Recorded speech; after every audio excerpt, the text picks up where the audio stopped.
They were once the famous gay couple in the business school, promising to never part ways. However, they broke up at the end of their senior year, leaving everyone guessing the reason, which only they knew. 5 years after breaking up, they met again. Now, one is the high and mighty CEO Yi Ting, the other is the unknown B-list star Yang Jia, who, to save his band, reluctantly agrees to accompany someone for drinks. He closes his eyes, thinking he might lose himself tonight. At this moment, a man walks in with shiny shoes and an imposing aura, catching his eye. He drunkenly looks up and freezes.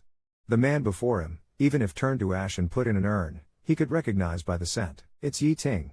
Yi Ting extends a hand, his voice cold, long time no see. Yang Jia, head slightly bowed, heart trembling, wipes his hand vigorously on his clothes. Just as they are about to shake hands, Yi Ting unhesitatingly withdraws his hand, saying, "How have you become so vulgar?" and turns to leave. Yang Jia stands there awkwardly, mocking himself with a smile. Back then, he held hands with him boldly despite the world's scrutiny. Now, for some resources and money, he's willing to be humiliated to this extent. No wonder he said those words. At the dinner table, the contrast between Yi Lian's guests and the elegant atmosphere is stark. The small boss beside him angrily said to Yang Jiali, "Why don't you come over and toast Mr. Yi?" Hearing this, Yang Jiali quickly picked up his wine glass and walked to Yi Ting's side. "Mr. Yi, I'll drink first, you do as you please," he said and downed his drink in one go. But he choked, his face turning red. Yi Ting, standing beside him, raised his eyebrow slightly. As the gathering came to an end, everyone bid farewell, leaving only the drunken and unconscious Yang Jiali and Yi Ting in the room. Yi Ting looked at Yang Jiali lying on the table and mocked coldly. "Clearly, you can't hold your liquor, yet you come to accompany at these gatherings. You brought this upon yourself." Yang Jiali's eyes were as red as a rabbit's. He weakly lifted his head and snorted, "Life is bitter, and I have to make a living. Mr. Yi, I need to eat too." Yi Ting coldly snorted, reached out, and pulled Yang Jiali up, heading towards the hotel exit. He hailed a taxi and stuffed Yang Jiali inside. Closing the door and turning to leave, he was suddenly called back by Yang Jiali. Yi Ting frowned, wanting to say something like, "Thank you for helping me." Yang Jiali, even more dizzy from the alcohol, started speaking without thinking. He asked Yi Ting, "How have you been these years?" Yi Ting replied coldly, "Very good." Yang Jiali made a gesture, "That's right, looking at you, even your hair exudes the aura of a successful person." "That's good, quite human-like." His Adam's apple rolled, and he couldn't help but ask again, but before he could finish, Yi Ting interrupted, "None of your business." Yang Jiali lowered his eyelids, "Got it." The scene was awkward when they heard a boy getting out of the luxury car parked nearby. "Ting Ji, why so long?" Yi Ting turned around and replied gently, "Sorry, Xiao Xia, for keeping you waiting. Let's go now. Are you cold? How about I take off my jacket for you?"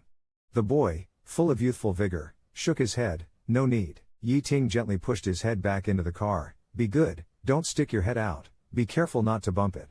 "Xiao Xia, I have something to do, wait for me a bit longer." Yi Ting turned his head back, and asked Yang Jiali impatiently, "Do you still have something to say?" Yang Jiali looked at everything in front of him, showing a bitter smile, murmuring softly, "Not anymore." Yang Jiali dragged his tired body back home, and due to drinking too much, he leaned over the toilet and started to vomit. "It's great, everyone is moving forward, no one is waiting for anyone," Yang Jiali said with a bitter smile. Suddenly, a hand touched Yang Jiali's face, and Yi Ting was pressed closely in front of him. Yang Jiali teased, "Awesome. Pretending to be serious on the podium during the day, secretly taking me to the hotel at night." Ting is awesome. Ting didn't answer, chose to be a man of action, and dominantly kissed him. Two young men ignited by love, tirelessly went at it until 4:30 in the morning. Yi Ting carried Yang Jiali to the bathroom to shower. Yang Jiali dramatically said, "I am no longer the pure boy I was at 20. My 20-year virgin barrier is broken today. Yi Ting, I feel so dirty." Yi Ting gently cupped Yang Jiali's face, "I will always protect you." They were gazing deeply into each other's eyes when the phone started buzzing. It was a dream. Yang Jiali opened his drowsy eyes and answered the phone, half awake. A voice came through, "Brother Yang, the boss gave the final notice. If we can't get resources, we'll be disbanded." Another voice chimed in, "If it doesn't work, try the foot massage business next door." Li Da and Li Gong kept talking one after the other. Yang Jiali, hearing this news, was shocked awake, thought for a long time, and slapped his thigh, "I'll go find the boss." He went to the company, and the boss, with a cigarette in his mouth, firmly said, "I still say the same thing. If you can't get resources, there's no need for the company to continue the contract. Disband if you must. Don't be an eyesore." Yang Jiali, unwilling, can you really not give us another chance? Then I'll beg the president. Will that work? The boss clicked the mouse and brought up a web page. He's so young yet already the president. Yang Jiali looked up, and with just one glance, he was stunned as if struck by lightning. That face was too familiar. He recognized it instantly. Yi Ting. Yang Jiali massaged his temples and walked out with a gloomy face, thinking to himself, how the hell could it be Yi Ting? It could be Wang Ting, Li Ting, Pig Ting, Dog Ting, but it just can't be Yi Ting. Li Da and Li Er are still out there making fools of themselves like a couple of rotten stumps. Seeing Yang Jiali, the two of them hurriedly came up to greet him. He cleared his throat and pretended to be nonchalant as he said, I have a friend who's encountered a problem. Only his ex-boyfriend can help him with his problem, but they parted on bad terms. Do you think he should swallow his pride and seek out his ex-boyfriend? Li Da and Li Er exchanged glances. This friend you're talking about, is it really you? He glared, his eyes metaphorically tearing Li Er's mouth apart as he said, frustrated and embarrassed, forget it. I can't be bothered to explain it to you. It's so annoying. He made some perfunctory remarks and scurried off dejectedly. Returning to his cramped rental room, Yang Jiali dug out all the business cards of influential and resourceful bigwigs he had collected over time. He started making calls with a thick face. After much difficulty, he finally got through to one, but reality is, after all, reality. Unfortunately, reality is, after all, reality. Unexpectedly, the person on the other end wanted to take advantage of him, even hinting slyly that Yang Jiali must pick chrysanthemums beneath the eastern fence to see the southern mountain leisurely. If asked where to offer chrysanthemums, go to Emperor Hotel Room 608. Yang Jiali was silent for a few seconds before dropping a fuck off and hanging up the phone. With that, those paths were dead ends. He lay in bed, tossing and turning all night without sleep, laughing at himself mockingly. Might as well be cheap, what's the point of dignity? It's better than starving. He quickly picked up his laptop and started writing a business plan, then drove to the entrance of Guangwei Financial Investment Group, chugging several mouthfuls of white wine for courage. Yang Jiali entered the luxuriously decorated building somewhat nervously. The receptionist stopped him to ask for an appointment. Yang Jiali, having decided to come only that morning, had no appointment. He asked the receptionist with a flushed face if he could go up and wait directly. The receptionist, gentle yet firm, apologized and said that wasn't possible. President Yi was very busy and did not accept visitors without an appointment. Suddenly, a ding sounded from the nearby private elevator, which opened. Polished black leather shoes stepped out. Yi Ting, dressed in a high-end custom shirt and trousers, walked out of the elevator expressionlessly, followed closely by a pretty handsome boy who seemed to be the one he had seen at the entrance of Wen Nan Mansion before. Yi Ting walked steadily towards them.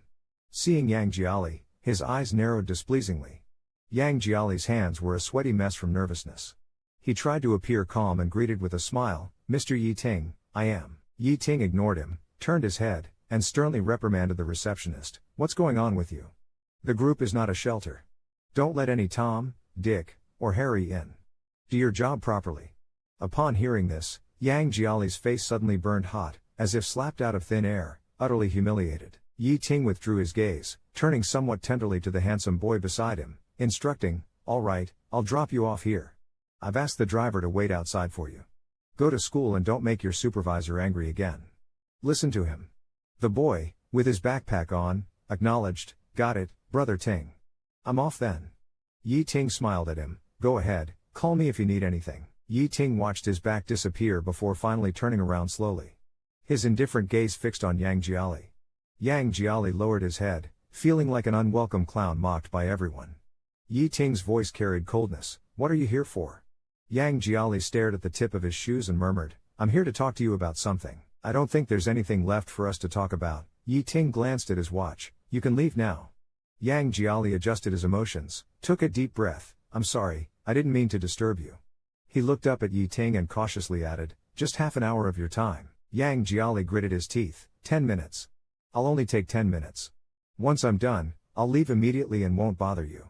Yi Ting stared at Yang Jiali without speaking. Yang Jiali nervously sweated. Yi Ting's eyes were deep. After a while, he silently walked to the exclusive elevator and went upstairs. Yang Jiali breathed a sigh of relief and quickly jogged to Yi Ting's side. Yi Ting frowned, looking at the illuminated floor numbers. This is the high-level exclusive elevator. Yang Jiali froze, his mouth twitching unnaturally. He smiled and said, oh, my brain is muddled again. This exclusive elevator is for President Yi and his sweetheart. What am I doing here? All right, I'll take the stairs. A true man can bend and stretch. Suffer for 10 minutes, and enjoy a lifetime of happiness. Who's afraid of you? Yang Jiali mumbled to himself as he climbed the stairs, panting. Yang Jiali entered Yi Ting's office. Yi Ting was already sitting behind his desk, buried in paperwork. Yang Jiali hesitated several times but couldn't bring himself to speak. Finally, Yi Ting raised his head, looking at Yang Jiali with a blank expression. You have 5 minutes left. Yang Jiali's eyes widened. Didn't we agree on 10 minutes? From the moment you walked in, you've already wasted 5 minutes. Yang Jiali became anxious. You never said you started timing then. How could you do that? Yi Ting, you. Isn't this reneging? Yi Ting's face suddenly turned cold, his gaze sharp and merciless like swords, piercing towards Yang Jiali. I've already given you 10 minutes. Don't push your luck. And watch your language and manners. Don't get too full of yourself. Yang Jiali was stunned, meekly agreeing. After a long while, his eyelids slowly drooped, his head lowered, and he awkwardly chuckled twice, saying he understood. President Yi, he truly lacked restraint just now. He had thought that Yi Lianding could join him in. Incomprehensible text, Yi Ting observed Yang Jiali, who had suddenly fallen silent. His Adam's apple bobbed slightly. There are 5 more minutes. Get to the point. Yang Jiali fumbled with his fingers, stammering as he spoke. Yi Ting, expressionless, stated, 4 minutes left. Yang Jiali quickly blurted out his difficulties, hoping for Yi Ting's leniency. Yi Ting snorted, his mouth quick to respond. Just as he was about to speak, he suddenly caught a faint whiff of alcohol on Yang Jiali. His expression turned shockingly grim. You've been drinking again? Yang Jiali nodded dumbly. I had a couple of drinks before leaving. Yi Ting's face turned extremely ugly. I remember you used to hate people reeking of alcohol, his voice cold as ice. How have you become so vulgar now? Yang Jiali, enduring the sting in Yi Ting's words, smiled and said he was young and ignorant back then. People have to grow up. I can't be willful my whole life, can I? Yang Jiali pulled out his notebook and presented it to Yi Ting. Please. Take a look at this. This is a business plan I've written. Outlining our group's development direction for the next 2 years. I guarantee I'll stake my life to ensure it's on track, and the company won't suffer any losses because of it. What do you think? Yi Ting stared at the business plan in Yang Jiali's hand for a long time. He reached out, took the plan, and then mercilessly tossed it back to Yang Jiali. Take it back. I won't look at it. Yang Jiali pleaded faintly, please, just take a glance. Yi Ting extinguished his cigarette in the glass ashtray. He looked straight at Yang Jiali and said, I have a condition. If you meet it, I'll help you. Yang Jiali's eyes brightened. He took out his phone, opened the calendar to a page with a date circled in red, and asked, do you know what day this is? Upon seeing the date, Yang Jiali's heart skipped a beat. It was his birthday, a day Yang Jiali still remembers. It was the last birthday Yi Ting celebrated with him. On the eve of his birthday, they waited for the sunrise together at the top of Fengshan Mountain. On the eve of his birthday, they waited together on the summit of Fengshan for the sunrise. The sun slowly rose from beneath the horizon, its brilliant rays instantly illuminating the heavens and the earth. Yi Ting kissed Yang Jia's bright red ears and said earnestly, Happy birthday, baby, I love you. He snapped out of his memories, glanced at the date on the calendar, and mumbled awkwardly, this isn't mine. Right, Yi Ting suddenly laughed, his smile softening. This is the day of Xiao Xia's graduation ceremony. Yang Jia's heart tightened. Ah, Xiao Xia is the boy you just saw in the hall, Yi Ting said with a smile. It's his graduation ceremony. He's a senior and will be graduating soon. The ceremony is on this day. What should I give him? Yang Jia's expression slowly stiffened. Well, he muttered after a long pause. Yi Ting sighed with a hint of helplessness. Xiao Xia has a particularly lively personality and is a bit childish. He really cares about this graduation ceremony. If I don't give him something he likes, he'll probably be upset with me again. Yang Jia stiffened. He hadn't expected Yi Ting to make such a request. He had prepared himself for humiliation, to be beaten or scolded. He was ready to endure anything for just 10 minutes. Be a dog if I must be a dog. A real man is like his own manhood, capable of both grandeur and humility. That's the true nature of a man. But he had really not anticipated that Yi Ting, this heartless bastard, would force him, his ex-boyfriend, to shamelessly pick out a gift for his new lover to win his favor. Absolutely fucking unbelievable. Yang Jia, with a dazed spirit, turned his face away. I don't know how to pick gifts. You do, Yi Ting firmly said, still with a hint of a smile. Xiao Xia's personality is very much like you used to be. A rambunctious kid with a childish heart, thinking he can touch the sky because he has someone backing him. He's bound to like what you like. I trust your choice of gift. It won't disappoint me, right? Yang Jia was furious. He really wanted to tell Yi Ting that after being battered by society for so long, his personality had changed drastically. He no longer dared to cause too much trouble. Xia can now rely on having Yi Ting behind her. But as soon as he turns around, there's no one there. Who will help him? Yang Jiali, with his head down, thinks how good it is to be cared for. Not only does he not have to worry about food, but he also receives a bunch of carefully prepared gifts. He can be an ignorant fool without a care in the world. Yi Ting takes out a card from the drawer and slides it across to Yang Jiali. This is the fund for buying the gifts. Take it. Yang Jiali looks at the card without taking it. Yi Ting taps on the table twice, seemingly displeased. I'm asking you one last time. Are you taking it or not? Yang Jiali stares at the card, his fingers almost tearing the hem of his trousers. Seeing no reaction from him, Yi Ting nods. If you're unwilling, then forget it. I'm not forcing you. Go out. I'm very busy here. Yang Jiali clenches his fist, takes a deep breath after a long while, and fiercely grabs the card into his palm. He pretends as if nothing matters, forcing a smile. All right, since it's an order from President Yi, I'll do it. Rest assured, I will choose the gifts carefully. What's my face worth anyway? I can't let President Yi's beloved be unhappy, right? Yi Ting's gaze is profound and inscrutable. You'd better do so. Turning around, Yang Jiali retreats from Yi Ting's office in a somewhat sly manner.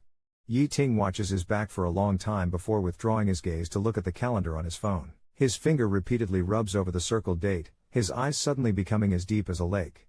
Yang Jiali leaves the corporate building. He checks the amount in the card at the bank and is almost shocked out of his wits.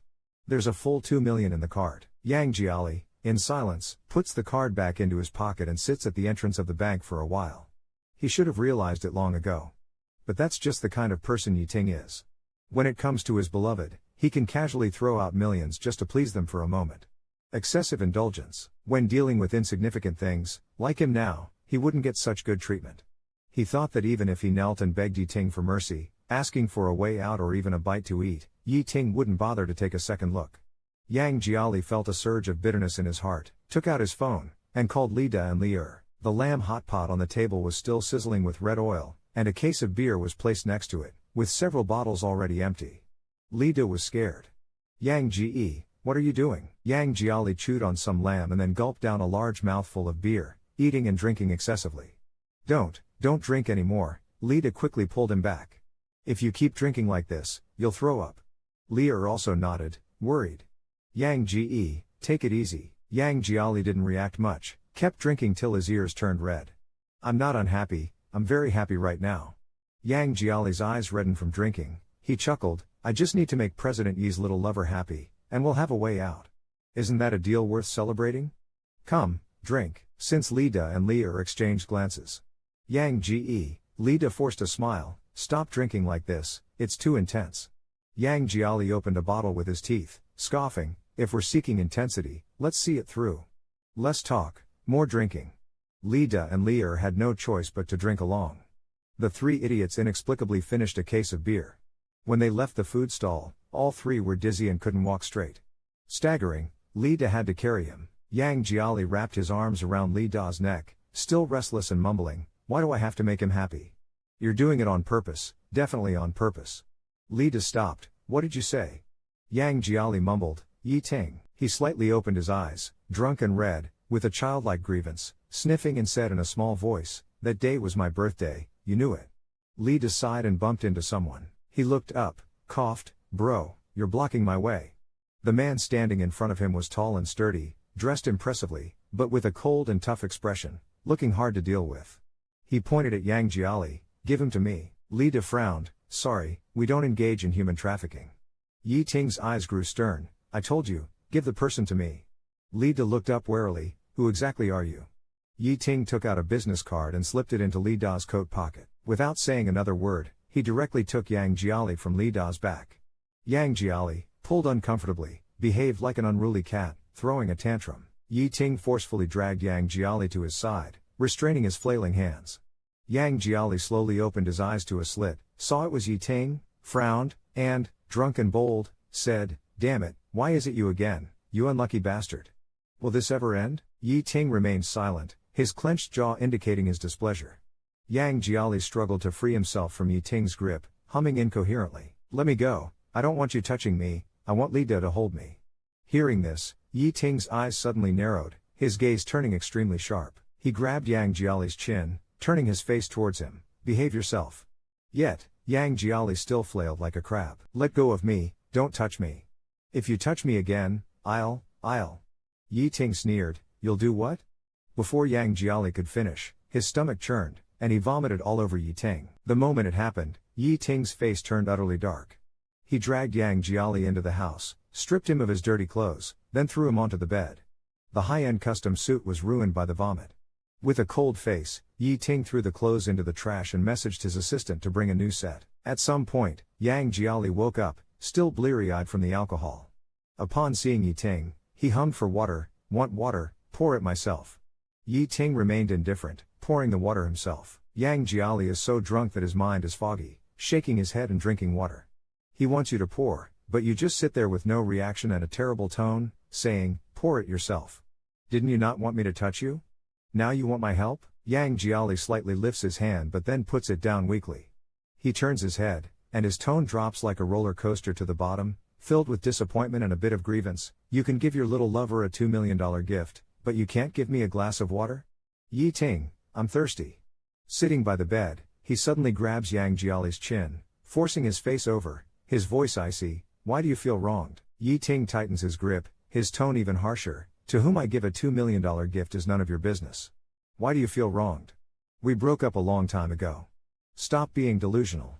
Yang Jiali uncomfortably struggles and suddenly starts coughing violently. Yi Ting originally had a lot of resentment and wanted to vent it, but seeing Yang Jiali clutching the bedsheet tightly, coughing until his face is red and neck is swollen, coughing so much his voice becomes hoarse, he eventually grits his teeth, let's go, and goes to the kitchen. He makes a bowl of soothing hot soup and brings it to Yang Jiali with a cold expression. Open your mouth. Yang Jiali, still groggy, sits up, brings his head closer, and bites the edge of the bowl like a young cub, sipping it slowly. After just a few sips, he starts coughing again, his eyebrows furrowed in pain. Yi Ting, expressionless, says, drink it even if it's bitter, open your mouth. But Yang Jiali shakes his head, his drunken eyes staring at Yi Ting, probably not even aware of what he's saying. His mind jumps to another channel and suddenly asserts, you're not Yi Ting. Yi Ting is bewildered. If he's not Yi Ting, who could he be? Yang Jiali grabs Yi Ting's sleeve. Can you help me find Yi Ting? I can't find him. Where is he now? Yi Ting's temples throb with irritation. You're drunk and confused. But Yang Jiali seems extremely serious, looking around blindly, continuously calling for Yi Ting. He lifts the blanket and looks under the bed, even removing the pillow to see if Yi Ting is hiding there. Yi Ting looked at this scene, reached out and grabbed Yang Jiali's collar. Wake up, I'm right here. Yang Jiali's eyes were hazy, he blinked and stared at Yi Ting for a long time, then resolutely shook his head, you're not Yi Ting. Stop pretending. Yi Ting suppressed the anger in his heart, how am I not Yi Ting? When Yang Jiali mentioned this, he smiled radiantly, his teeth neat, eyes twinkling like stars. It seemed that mentioning the Yi Ting in his memory made him come alive. Stop pretending. Brother Ting knows I hate bitterness the most. He keeps several cans of honey on the bookshelf. He knows I have hypoglycemia and always carries sugar with him. He wouldn't let me drink something so bitter. When I complain about bitterness, he feels heartache, unlike you, brother. Stop pretending, no one treats me better than him. Yi Ting looked at Yang Jiali's bright smile and felt a pang in his chest, a dull ache spreading. He slowly put down the bowl, stood up, walked to the trash can, and retrieved the suit pants he had thrown away. He reached into the pocket and found 2 pieces of candy. Yi Ting looked at the candy in his palm and let out a sarcastic laugh. He unwrapped the candy, opened Yang Jiali's mouth, and mechanically shoved the candy in, then poured the remaining soup into his mouth. The bitter soup slightly dispelled the alcohol's effect. Yang Jiali, groggy, opened his bloodshot eyes again. Yi Ting concealed the storm in his heart, his face calm. Are you sober now? Yang Jiali rubbed his eyes, seeming to struggle to recognize him for a while before waking up as if from a dream. He sat up unsteadily. My brain is all muddled from drinking. I thought you were still the you from university. Being drunk makes me act crazy. Just ignore what I said. What did I say? Don't take it seriously. Have I changed a lot compared to back then? Yi Ting's eyes flashed coldly, and he asked with a half-bitter laugh, do you think I've changed a lot compared to when we were in university? Yang Jiali laughed twice, not much, Mr. Yi, you're still so handsome, still excellent in every way. Of course, you're still so considerate to your lover.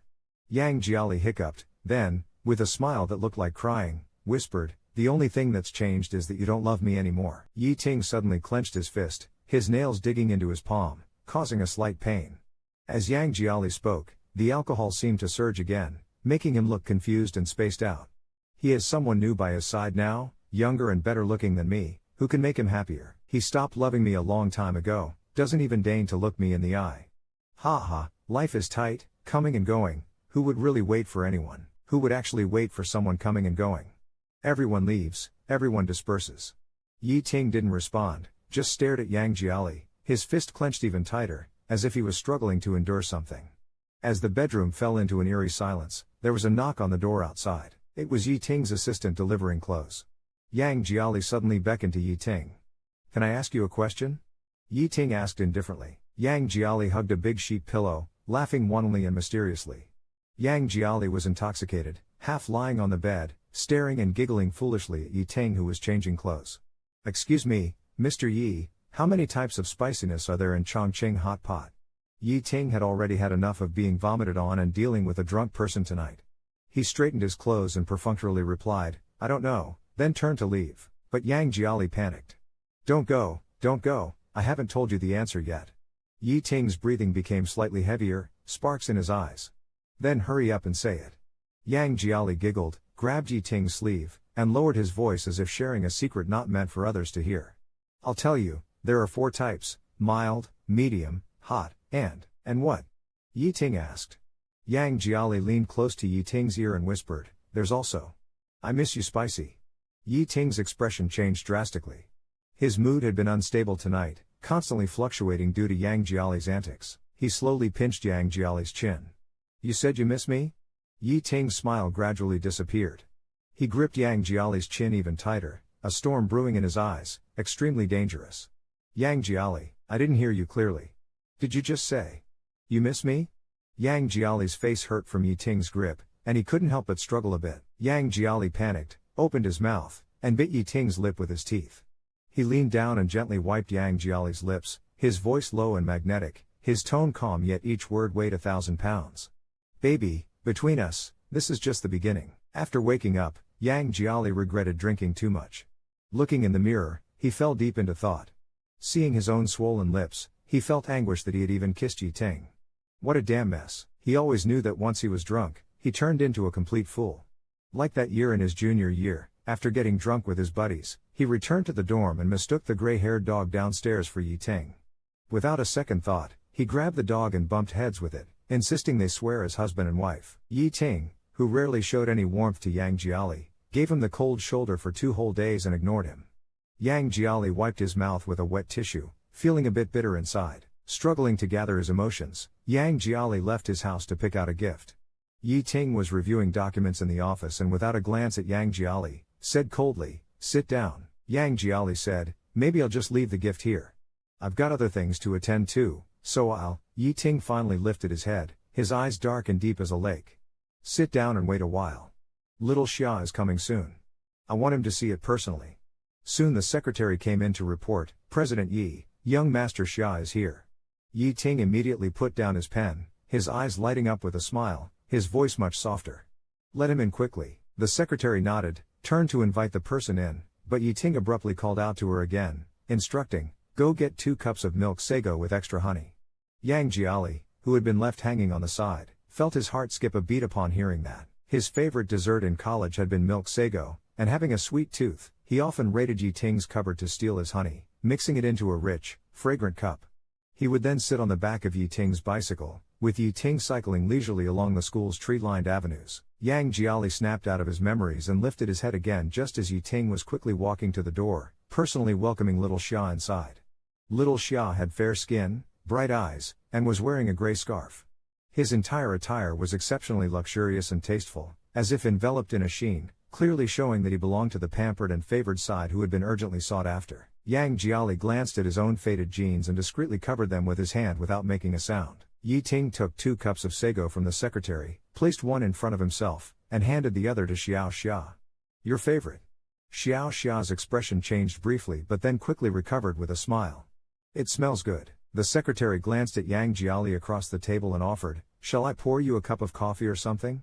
Just as Yang Jiali opened his mouth, Yi Ting coldly dismissed without even looking at him, no need for him. Yang Jiali froze, awkwardly rubbed his knees with both hands, and forced a smile. It's okay, I'm not thirsty, thank you. After Xiao Xia slowly finished his sago, Yi Ting finally spoke to him. I asked you here for a surprise. A surprise? Yi Ting turned his head, his face still gentle. But as soon as he looked at Yang Jiali, his expression turned cold and distant. Take it out. Yang Jiali grabbed his old backpack and took out a beautifully wrapped gift bag. He was about to open it when Yi Ting impatiently said, Did I tell you to open it? Yang Jiali paused, touched his nose, and chuckled dryly, Right, it's not for me anyway. He handed the entire gift bag to Xiao Xia. The rightful owner should open it. Xiao Xia looked at the gift bag, somewhat confused. Yi Ting patiently explained, Your graduation ceremony is coming up soon. This is an early gift to wish you a happy graduation. See if you like it. Xiao Xia raised an eyebrow and then quickly opened the gift box. Inside the gift box was a watch with a dark gold dial and a shiny black strap, meticulously crafted. Yi Ting looked at the watch, his lips curving slightly, and asked warmly, What do you think? Xiao Xia touched the strap with his fingers and looked up, meeting Yi Ting's deep eyes. Yi Ting's smile remained, his tone gentle yet seemingly carrying an unknown depth. Tell me, do you like it? Xiao Xia hesitated for a moment. He secretly glanced at Yang Jiali and then looked at the expensive watch again. Frowning slightly, he said, Not really. Upon hearing this, Yang Jiali's face turned pale. Not bad, I took a long time choosing this watch. It's from a top luxury brand with good craftsmanship. Moreover, he hadn't finished his sentence when Xia Xia shrugged and interrupted him. I don't like this style despite your hard work. Xia Xia carelessly tossed the watch on the coffee table, picking up something else while still seeming a bit upset. He picks up his scarf, still seemingly annoyed. I don't want this watch. I'm going downstairs to eat. Yang Jiali watches him leave, his face a mix of confusion and dismay. He really put a lot of effort into choosing this gift, taking 3 whole days to pick it out, only for it to be discarded without a second glance. Not even Empress Dowager Qixi was this hard to serve. After Xia leaves, Yi Ting leans back on the sofa, legs crossed, smirking. Yang Jiali, this is the good job you've done? Yang Jiali is genuinely perplexed. He spent 3 full days shopping to please Xiao with a gift, his eyes dizzy from all the browsing, meticulously selecting this one. Yang Jiali's cheeks involuntarily twitch as he tentatively asks, Shall I choose another one? Yi Ting's gaze is sharp as ice, piercing through Yang Jiali. His fingers tap lightly on the table. You can choose another gift, but my intentions and Xiao happiness, how will you compensate for those? Who do you think you are? Yang Jiali suddenly falls silent as his phone in his pocket vibrates abruptly. Yang Jiali takes out his phone, glances to the side and sees it's from Lida. He sneaks a peek at Yi Ting and doesn't take the call. Instead, he texts Lida to call back later. Who's calling? Yi Ting watches Yang Jiali closely. Who's calling? He sees him put the phone back in his pocket. Who's calling? Suddenly, he changes the subject. Who's calling you? He inquires with indifferent curiosity. Who's calling you? Yang Jiali snorts, None of your business. Yi Ting narrows his eyes darken slightly. It's not your boyfriend, is it? No, I remember you're currently single. At these words, Yang Jiali's fists clench instantly. Reuniting with Yi Ting, this phrase sounds to Yang Jiali like a taunt that he's unwanted. He grits his teeth and stiffly counters, What about a hookup? This isn't a lie, he and Lida are indeed hookup buddies, friends with whom he sets off fireworks. Last New Year's, he even blew a hole in Lida's pants with a firecracker, exposing his indigo underwear. What's wrong with calling it a hookup? Yi Ting heard this? His entire aura became even more dangerous. He coldly asked again, Oh, so you've been to bed? Yang Jiali laughed and answered straightforwardly, Of course, not going to bed is impossible. This person doesn't sleep, it's unbearable. As for the other kind of going to bed, that indeed hasn't happened. Yi Ting stared at Yang Jiali with even deeper eyes, like a bottomless black well, inexplicably making people scared. Yang Jiali didn't know why, but he always felt that this Yi Ting made him think of a beast hiding in the dark, baring its teeth, watching intently. He shivered and hastily pulled the topic back. Yi, whether I've been to bed or not has nothing to do with you. The problem now is, I've chosen a gift, Xiao Xia isn't satisfied, and you won't give me a chance to reselect. What exactly do you want me to do? Yi Ting's frosty face didn't change at all, still staring straight at Yang Jiali. His shoulders slumped in despair. He smiled bitterly, Honestly, did you never intend to let me go? Yi Ting slowly lowered his head, a pen between his fingers, nails tapping. What do you think? Hearing his tone, Yang Jiali pretty much understood. Yi Ting never intended to help him, from start to finish, he was just toying with him. Yang Jiali nodded, "All right, I got it." He sniffed, turned around, and walked towards the office door. Just as he was about to reach the door, Yi Ting suddenly called out to him, "Wait a moment." Yang Jiali paused and turned his head. Yi Ting's eyes seemed to hide countless calculations, his lips slightly curved. "Don't rush off, there's still something I haven't given you." Leisurely, Yi Ting pulled out a piece of paper from a stack of documents, walked up to Yang Jiali, and handed it to him. Yang Jiali frowned and took the paper to have a look. It was a bill for 83,000 yuan. Yi Ting's tone was calm and devoid of any emotion. 3 days ago, you vomited all over me downstairs at your place. Debts must be repaid. The price of that suit, calculated at the market rate for second hand, is 83,000 yuan. When do you plan to pay up? Yang Jiali was furious, raising his voice. "That night, it was you who kept holding on to me, not letting go, that's why I threw up on you. Isn't this just shameless?" Yi Ting faintly replied, "Oh," and sneered indifferently, "If you have any objections, I can arrange for my financial lawyer to discuss it with you." Yang Jiali felt a surge of anger stuck in his chest. It took him a while to catch his breath. He took a few deep breaths. "Did you plan to ruin me from the start?"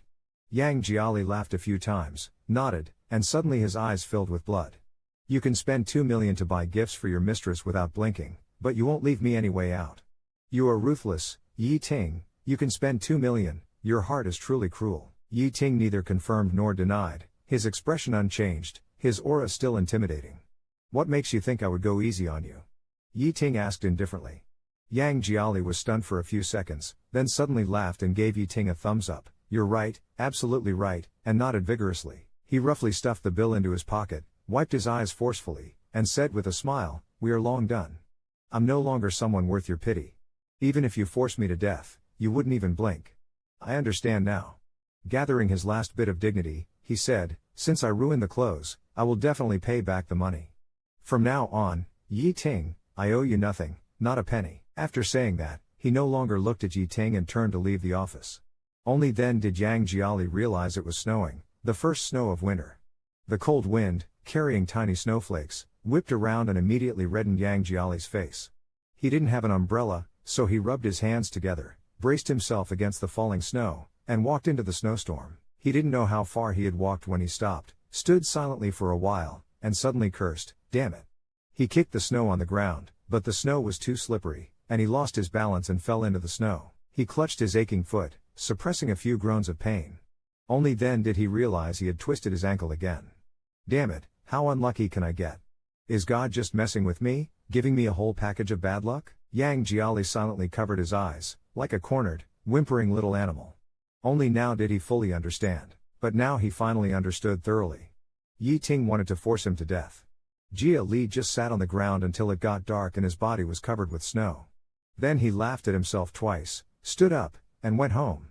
After taking just one step, he felt something tugging at his pant leg. He looked down and to his surprise, it was a kitten biting his pant leg.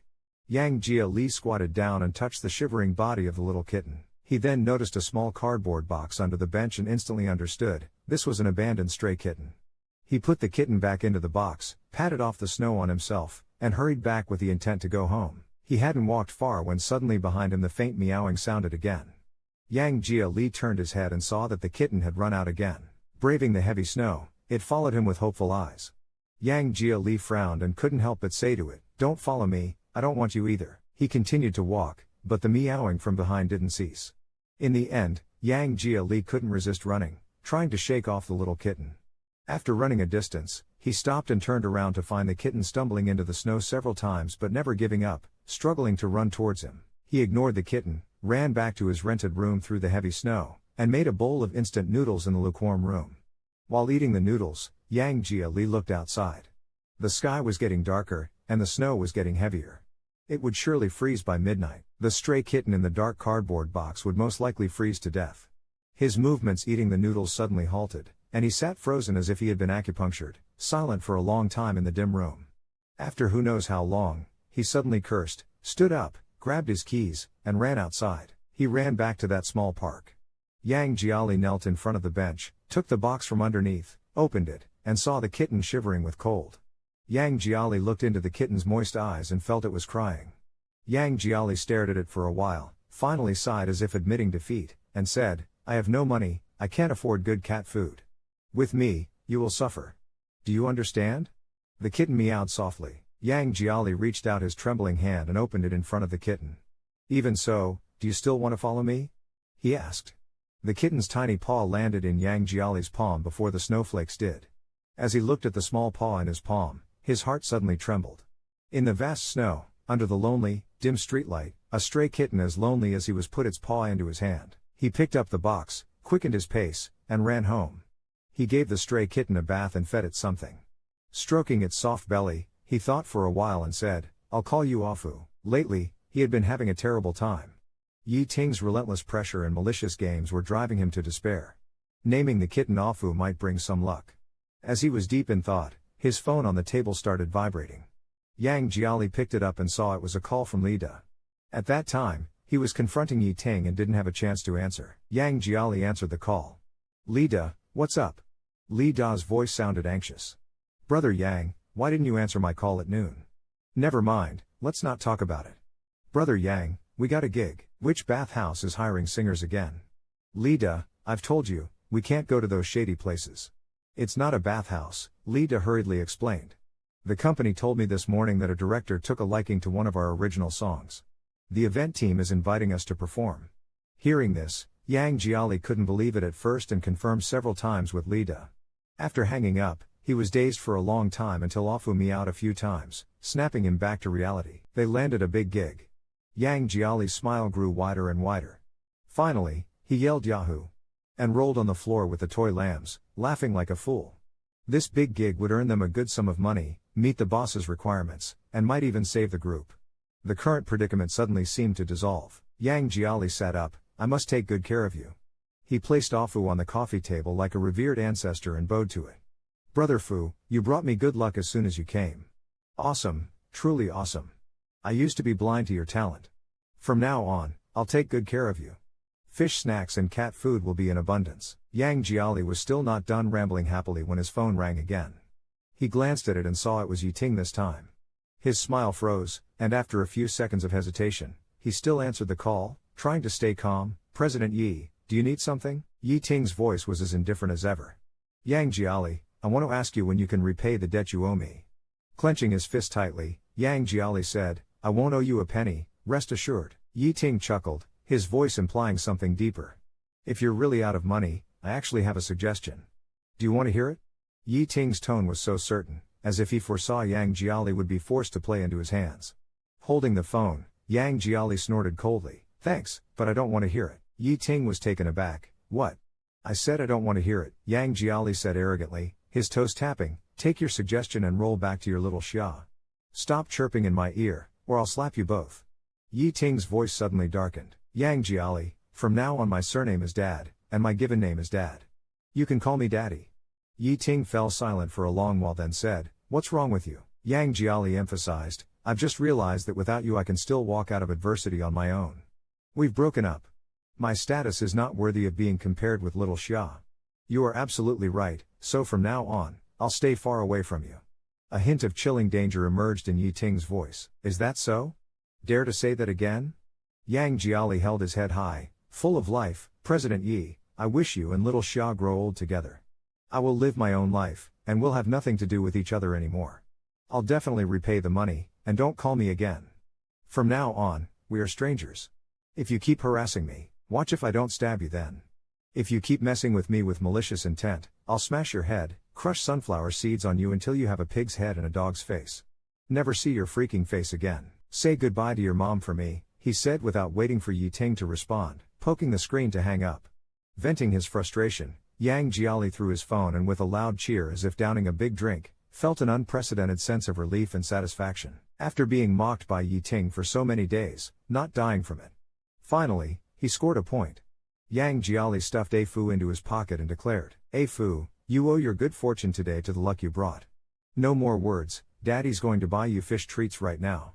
As Yang Jiali took A Fu to buy fish treats, little did he know that Yi Ting, after being hung up on, was confused for quite a while, frowning as if trying to figure out what was going on with Yang Jiali. After a long thought, his frown gradually relaxed, and a slow smile crept across his face, as if he had figured it out. He picked up his phone, thought for a few seconds, and unlocked a password-protected private album. He casually opened a photo. In the photo, Yang Jiali was hugging a big sheep plushie and making a funny face, lively and unrestrained. Yi Ting gazed at the photo for a long time, shook his head, and said with a deep chuckle, still as childish as ever. In the next scene, Yang Jiali, Big Z, and Z entered the rehearsal room together, igniting a passion that had been missing for a long time. They rehearsed intensely for 4 or 5 hours. By the end, Yang Jiali's voice was hoarse, but he didn't feel uncomfortable at all. He felt a surge of enthusiasm throughout his body, and all he could see was hope. Anxiously waiting for almost a week, he still had not received a response from the committee. Finally, Yang Jiali couldn't bear it anymore and mustered the courage to call the person in charge of the committee's review. The call connected quickly, and Yang Jiali politely stated his purpose, asking how the review was going and if there was anything that needed to be modified. The person on the other end hesitated. Well, how to say? Your performance. Yang Jiali's heart skipped a beat, and his palms began to sweat immediately. The person on the other end of the phone got more and more tangled and vague. It's not that I don't want to let you pass, but the higher-ups. Yang Jiali got anxious and kept asking what was going on. Just say it straight. The other side sighed and said, all right, I'll tell you. Your performance has been cancelled, the slot has been revoked, and another singer has taken your place. We don't need your final video anymore and won't watch it. The person in charge coughed a few times, hearing Yang Jiali getting almost to the point of tears. In the end, they couldn't bear it and lowered their voice, saying, all right, I'll give you a heads up, but don't spread it around. You were replaced because the major investor of the show pressured not to let you perform. Which investor? The person in charge whispered, I can't go into details, you'll have to figure it out yourself. After hanging up, Yang Jiali rushed to the computer, opened the list of show investors, and scanned from top to bottom. When he reached the first major investor, he froze. Guangwei Financial Investment Group, Yi Ting's company. Knowing that Yi Ting was behind the scenes messing things up, pressuring to cancel his slot, Yang Jiali got furious and dialed. He called Yi Ting several times in a row, but Yi Ting didn't answer. Unwilling to give up, he also sent messages to Yi Ting, but Yi Ting didn't reply to any of them, playing dead. Yang Jiali sat in the room in silence for a long time, looking at the still unreplied messages, grabbed his coat, and went out. He arrived at Yi Ting's company, entered the lobby, and was stopped by the receptionist with a faint smile. Sir, do you have an appointment? Yang Jiali scratched his head and said softly, I'm looking for your President Yi. I've been to his office before. The receptionist raised an eyebrow, suddenly remembering something. Her face changed. Sorry, I can't let you in. Please leave. President Yi specifically instructed not to let you step inside this building. The receptionist said seriously, please leave. Yang Jiali's face stiffened, but I haven't. The receptionist didn't give him a chance to argue, pressed the bell, and called for security. Before Yang Jiali could react, he was grabbed by several burly security guards and unceremoniously dragged out of the lobby and pushed outside as if throwing out trash. He stumbled a few times, finally steadying himself, but as soon as he took a step, the security guards blocked his way again, faces fierce. Get out. Yang Jiali and the others glared for a moment, clenched their fists, turned their heads, and walked away. Just as he reached the steps, he stopped. He was not willing to let it go. After a while, not caring about his dignity, he bit his lip and sat directly on the steps in front of the company. If Yi Ting wouldn't let him in, fine, he would just sit at the door and wait for someone. He had to clear this matter up. Snowflakes fell, landing in Yang Jiali's hair and on his shoulders. He rubbed his frostbitten ears, breathed out a white puff, and huddled up with his knees to his chest to keep warm. After about 10 minutes, he suddenly heard the sound of a car stopping. Yang Jiali hastily looked up to see the door of a black luxury car open. Xiao Xia, wearing a self-colored down jacket and a gray scarf, looked both warm and stylish. As soon as Yang Jiali saw him, he quickly gathered his strength to stand up and blocked Yi Ting's way. When Yi Ting saw Yang Jiali, he wasn't much surprised, his voice as cold as the temperature. What are you doing here? Yi Ting, one hand in his suit trouser pocket, slightly hooked his lips. I remember, half a month ago, someone told me to never call him again, never contact him again. From now on, we are strangers. How come it's only been half a month and you can't wait to find me? Yang Jiali held his breath, gnashing his teeth. He tried to calm himself down. I'm not here to talk about that. I just want to ask you, was it you who got me kicked out of the gala performance lineup? Yi Ting smiled, his eyes as deep as the ocean. What do you think? Yang Jiali's eyes widened, his eyelashes covered in snowflakes trembled slightly with emotion. He grabbed Yi Ting's tie in one hand. Lowering his voice, he roared, why did you do that? Yi Ting's face turned cold, looking down at Yang Jiali from above, because I wanted to. He pried open Yang Jiali's fingers one by one, gracefully and calmly saying, Xia likes a singer very much. She hopes to see the performance of that singer at this party. Coincidentally, I am the major investor of the party. So I mentioned it to the director.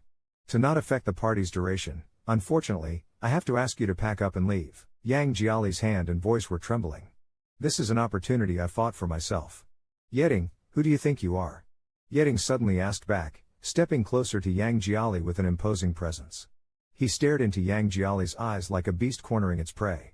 May I ask, who is he? Yeting straightened up, feeling that some people's grievances can truly evoke pity. Some people's grievances make others feel heartbroken, making them want to do everything to make them happy.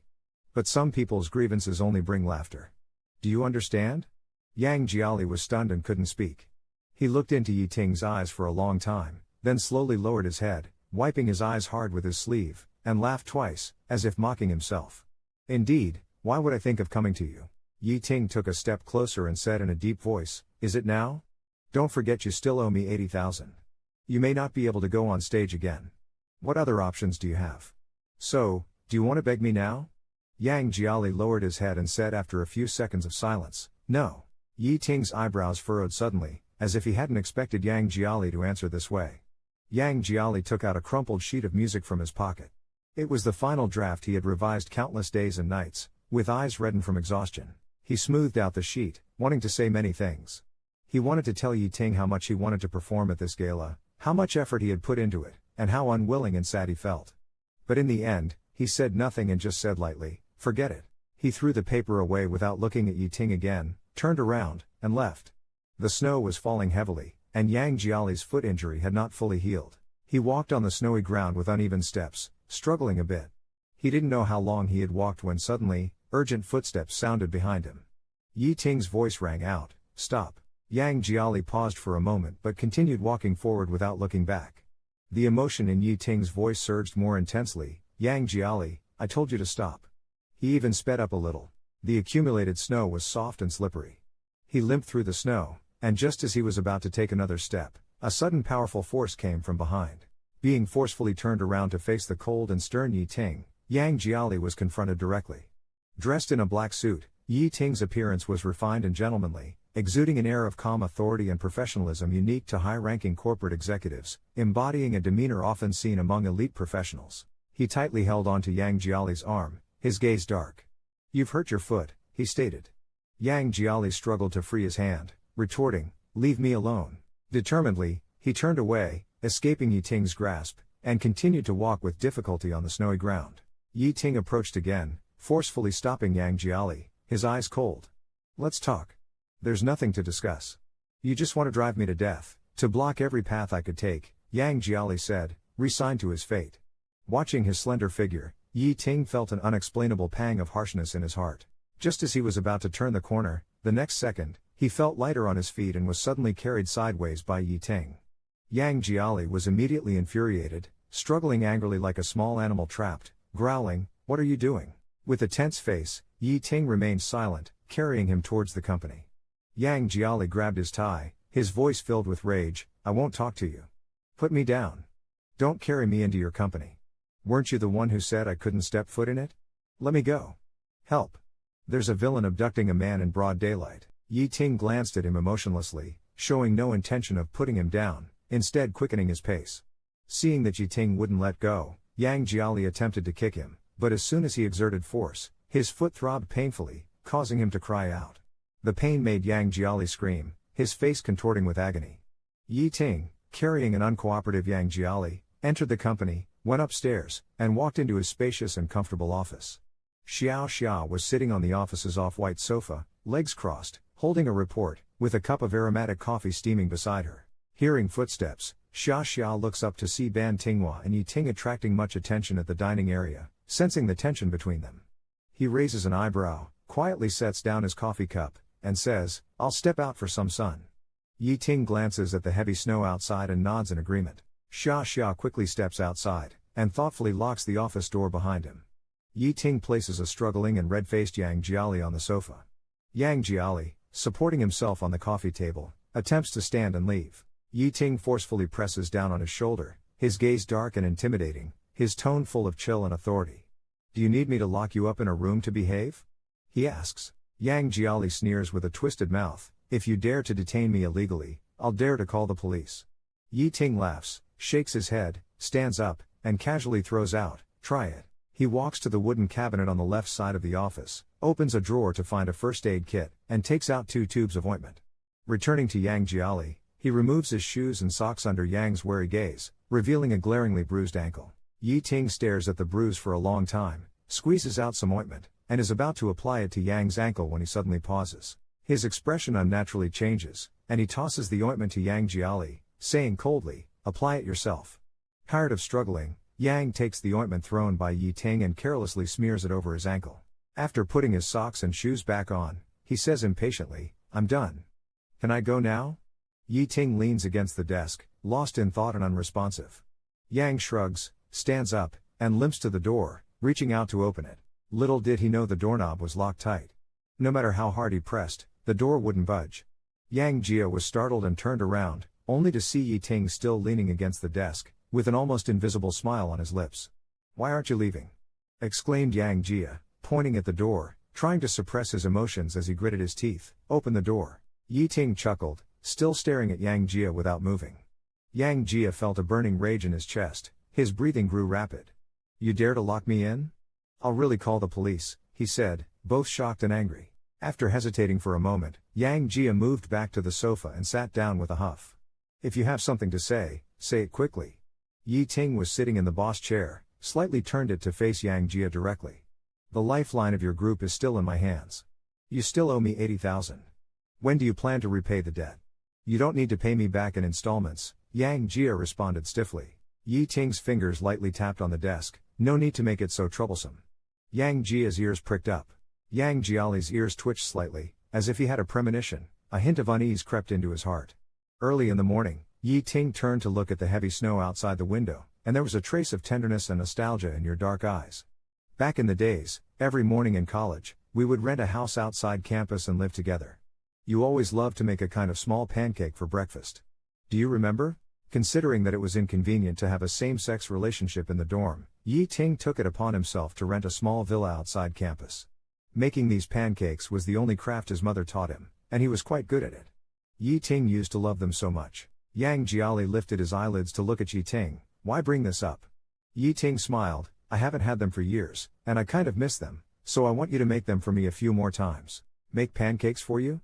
"Ha!" Yang Jiali scoffed sarcastically, "Aren't you afraid I might poison you?" Perhaps reminiscing about the past, Yi Ting's expression softened a lot. He even answered with a smile, "How would you be happy if I were poisoned to death?"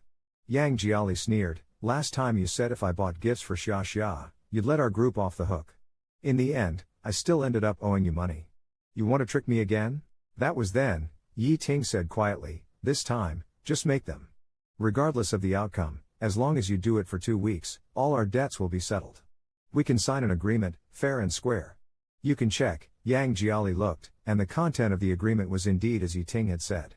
Yi Ting's personal seal was affixed at the bottom, no backing out. Yi Ting watched Yang Jiali reading the agreement intently, his skin as fair as ever, and his youthful eyes as bright as they were when he was younger, his gaze quietly becoming complex and deep. "What do you say? Want to consider it?" Yang Jiali returned home with a heavy heart. He lay on his bed, looking at the unsigned agreement, his mind racing with thoughts. He read the agreement Yi Ting had given him several times over, and it was clear. It didn't seem to have any traps. The more Yang Jiali read, the more puzzled he became, wondering if Yi Ting, the scoundrel, had been bathed in Buddha's light and had actually decided to show him mercy. That night, as expected, Yang Jiali couldn't sleep because of this. When he got up the next day, his eyes were red like a rabbit's, and he entered the kitchen listlessly. Yang Jiali leaned on the counter with both hands, not in a hurry to make breakfast, but lost in thought for a long time. Finally, as if having made up his mind, he pulled out his cell phone and, with gritted teeth, made a call to Yi Ting. This time, Yi Ting didn't put on airs, the phone was answered immediately with a beep. Yang Jiali couldn't be bothered with small talk and got straight to the point. "I'll make breakfast for you at your place for 2 weeks. No matter the quality, after those 2 weeks, everything will be settled." "That's what you mean, right?" Yi Ting replied indifferently, "Correct. Everything as per the agreement. You can't go back on your word or trick me." Yang Jiali took a deep breath and after a long while, said firmly, "Fine, I'll make your meals, just for 2 weeks. You also have to keep the promise. If you dare to break it, I'll damn well." Yi Ting, listening to Yang Jiali's threat, wasn't angry at all, even seemed somewhat intrigued as he countered, "Do what to me?" Yang Jiali's eyes rolled as he put down the phone with the receiver facing the chopping board. He took out a small dried fish for Afu, his cat, and grabbed a gleaming kitchen knife, raising it high. With a fierce glare and a gesture as if he was cleaving mountains and parting rivers, he chopped down hard. The cutting board trembled with a thud, and with a snap, the dried fish split in two and shot out. Afu reflexively jumped, darting into a corner in terror, almost standing on 2 legs, trembling in fear. Yang Jiali dropped the knife, picked up the phone, and sneered, "That's what will happen." "Got it, you little bastard?" He hung up the phone with a thud, and Yang Jiali let out a long sigh. He turned to look at the scared Afu in the corner, softened his demeanor, and with a smile and a wink, said, "Afu, don't be afraid of Daddy. He's only a little bit, just a little bit cruel." He reached out to pet Afu. Afu cried out as if his heart was tearing apart and darted out of the kitchen like a rocket. The person responsible for picking him up arrived in the evening. Urging Yang Jia to pack up, he opened the cabinet, silently folded a few sets of clothes, and threw them into the suitcase. When his gaze fell on a small drawer at the back of the cabinet, he suddenly paused, quietly opened the drawer, and took out several small white bottles. The packaging was already torn off, and it was unclear what it was. Only by unscrewing the cap could one see that it contained a few remaining small white round pills, emitting a sour and bitter smell.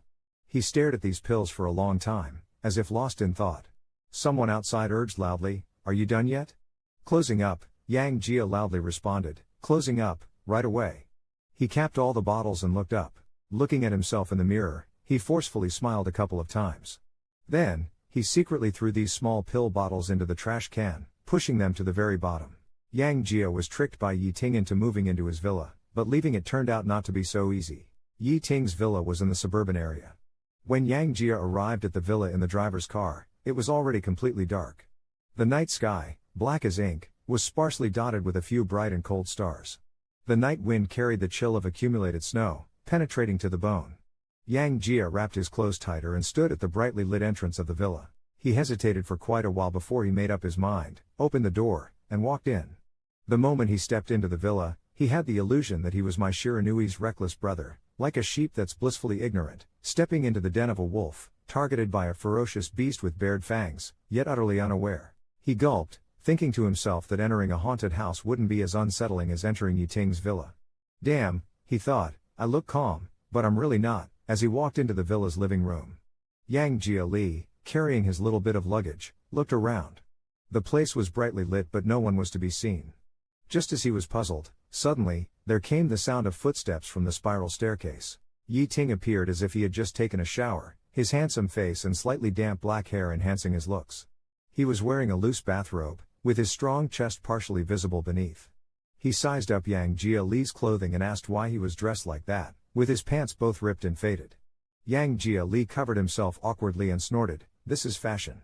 You wouldn't understand, it's not like it's your money." Yi Ting's lips curved into a slight smirk. Without a word, he went downstairs and passed by Yang Jiali, who looked on guard.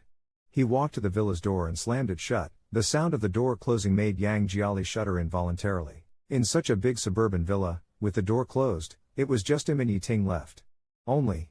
Yang Jiali sneaked a glance at Yi Ting, who was leisurely sipping red wine.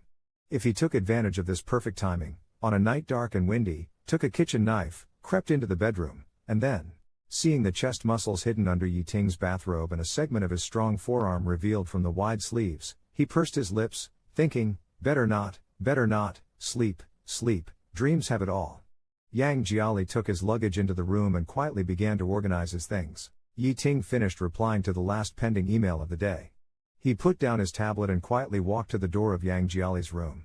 Only a small lamp was on in the room, warm yet somewhat dim. Yang Jiali had already finished packing his meager luggage and was sitting on the bed with his back to Yi Ting.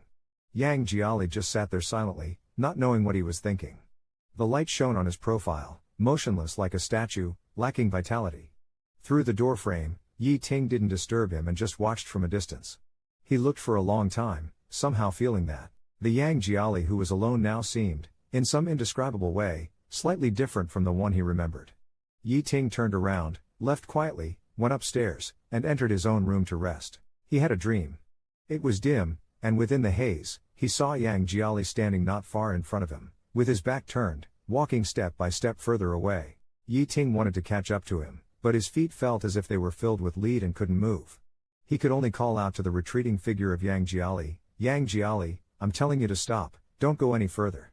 Yang Jiali turned his head to look at Yi Ting, and a tear suddenly fell from his eyes reddened with blood vessels. His lips moved slightly, wanting to say something but ultimately not saying it. His steps had already entered the cemetery. His whole body was swallowed by the darkness. Yi Ting was startled awake by this nightmare. He has always had good sleep quality and regular habits, rarely having such nightmares. He was panting in the dark and, touching his forehead, found his hand covered in cold sweat. Yi Ting took a long while to regain his usual calmness. He lifted the blanket and went downstairs, walking quietly to the door of Yang Jiali's room. Yi Ting took out the spare key to the room and quietly opened the door. Yi Ting carefully walked in and sat by his bed, looking at his peaceful sleeping face. His heartbeat gradually calmed down. After a while, he walked to the cabinet, took out a tube of ointment, squeezed out a bit, and gently lifted a corner of the blanket. He applied a thin layer on Yang Jiali's ankle, put the ointment back in place, and sat back by the bed. He looked at Yang Jiali's drooping eyelashes and said with a chuckle, "Just like before, once you're asleep, you don't sleep comfortably. No matter how I call, you're not willing to wake up." He slowly lowered his head, getting closer to look at Yang Jiali's eyebrows and eyes. "It's been 5 years. Since we broke up before the graduation ceremony to you moving back into my house now, it's been 5 years. Yi Ting gently touched Yang Jiali's lips, his smile gradually fading, his eyes becoming deep and cold. "Baby, you knew how much I loved you back then. Why were you so quick to say the words break up?" He remembered the time they lived together off campus during university. After finishing classes at school, he would bring Yang Jiali back to their place. He would be busy with studying and handling business matters while Yang Jiali played around like a lively treasure. Every time night fell, with the millions of lights outside shining brightly, they would nestle in their private space undisturbed. Yi Ting stroked the short hair by Yang Jiali's ear, lowered his head, and asked, "But why were you so quick to say the words break up?" At this point, Yi Ting's gaze suddenly turned somber. He leaned in closer, a smirk on his lips but his eyes were cold and detached. "Baby, you've really made me angry now." Yi Ting slowly straightened up and took a deep breath, speaking in a low tone. "Now that you've moved into my place, locking you up might be a good idea. You won't be able to run away. You forced my hand with these methods, so don't blame me for what's happened before and what's going to happen. This is the punishment you deserve." Yi Ting tucked Yang Jiali in properly, bending down to kiss his lips a few times before standing up and leaving the room. When Yang Jiali woke up, it was 7:30 a.m. He hurried out of bed, washed up, and as per their agreement, went to the kitchen to make pancakes. It had been many years since he last made pancakes, and his skills were inevitably rusty. He flipped them a bit too late and they got burnt. Frowning, he tossed the charred pancake into the trash can. Yang Jiali thought for a moment and decided to find something like a wooden spatula to help. After searching the entire kitchen and finding nothing, he turned to the living room and opened a storage cabinet to search. When he pulled open a small drawer inside the cabinet, his gaze suddenly froze. There were several boxes still wrapped in plastic, several bottles, and a pair that looked like hand restraints. Yang Jiali picked up the restraints and looked at their shiny surface, his mouth twitching uncontrollably. "Yi Ting, that scoundrel," he thought. "The games we play in bed are getting wilder and wilder," he thought, with a mixture of feelings about their increasingly adventurous intimacies. Yang Jiali kept stealing glances at Yi Ting. He observed Yi Ting's professional appearance in a white suit and black tie and couldn't help but internally mock him, thinking about the games they played. "Xia xia, oh xia xia, you're in for a tough time with such a wolf in sheep's clothing," he sighed to himself. He was just about to look away when Yi Ting, who had been earnestly replying to subordinate emails, suddenly looked up and caught Yang Jiali's sneaky gaze. Yi Ting frowned and said unhappily, "What are you looking at?" "There's nothing to see." Yang Jiali awkwardly turned his head away. After a long silence, he couldn't help but ask, "Is it just the two of us living in this villa? Where's Xiao Xia?" Yi Ting swiped on the tablet emotionlessly. "Why does he need to be here?" Yang Jiali pouted, "Isn't he your current partner?" Yi Ting looked up at Yang Jiali, his gaze calm and undisturbed. "He has his own house. He is much more obedient than you," he said, taking a sip of his tea. "Besides, I don't like living with others." Yang Jiali smirked, "Then why did you force me to move in?" "You're just here to make breakfast," Yi Ting said, looking down at the screen and chuckling lightly. "You're not even qualified to be a housekeeper. Don't flatter yourself." Yang Jiali was teased by Yi Ting and fell silent. But when he bit into the biscuit, He did so with unusual ferocity, as if he wasn't just eating the biscuit, but Yi Ting's flesh. As soon as Yang Jiali's ringtone went off, it was Li Da calling. Before he could even speak, he heard Li Da excitedly telling him that the committee had reinstated their slot, agreed to let them perform, and asked them to come for a rehearsal tomorrow evening. Hearing the news, Yang Jiali was ecstatic. He couldn't believe that right after he agreed to Yi Ting's conditions, Yi Ting had sorted everything out. At least he kept his word. He quickly restored the copy of the music score and arrived at the performance center the next afternoon, finally finding Li Da and Li Er in front of a dressing room. Li Da and Li Er were standing in the middle of a crowd. Li Er looked extremely agitated, clenching his fists so tightly his veins popped and his teeth gritted, his eyes bloodshot. Yang Jiali quickly pushed through the crowd to reach them.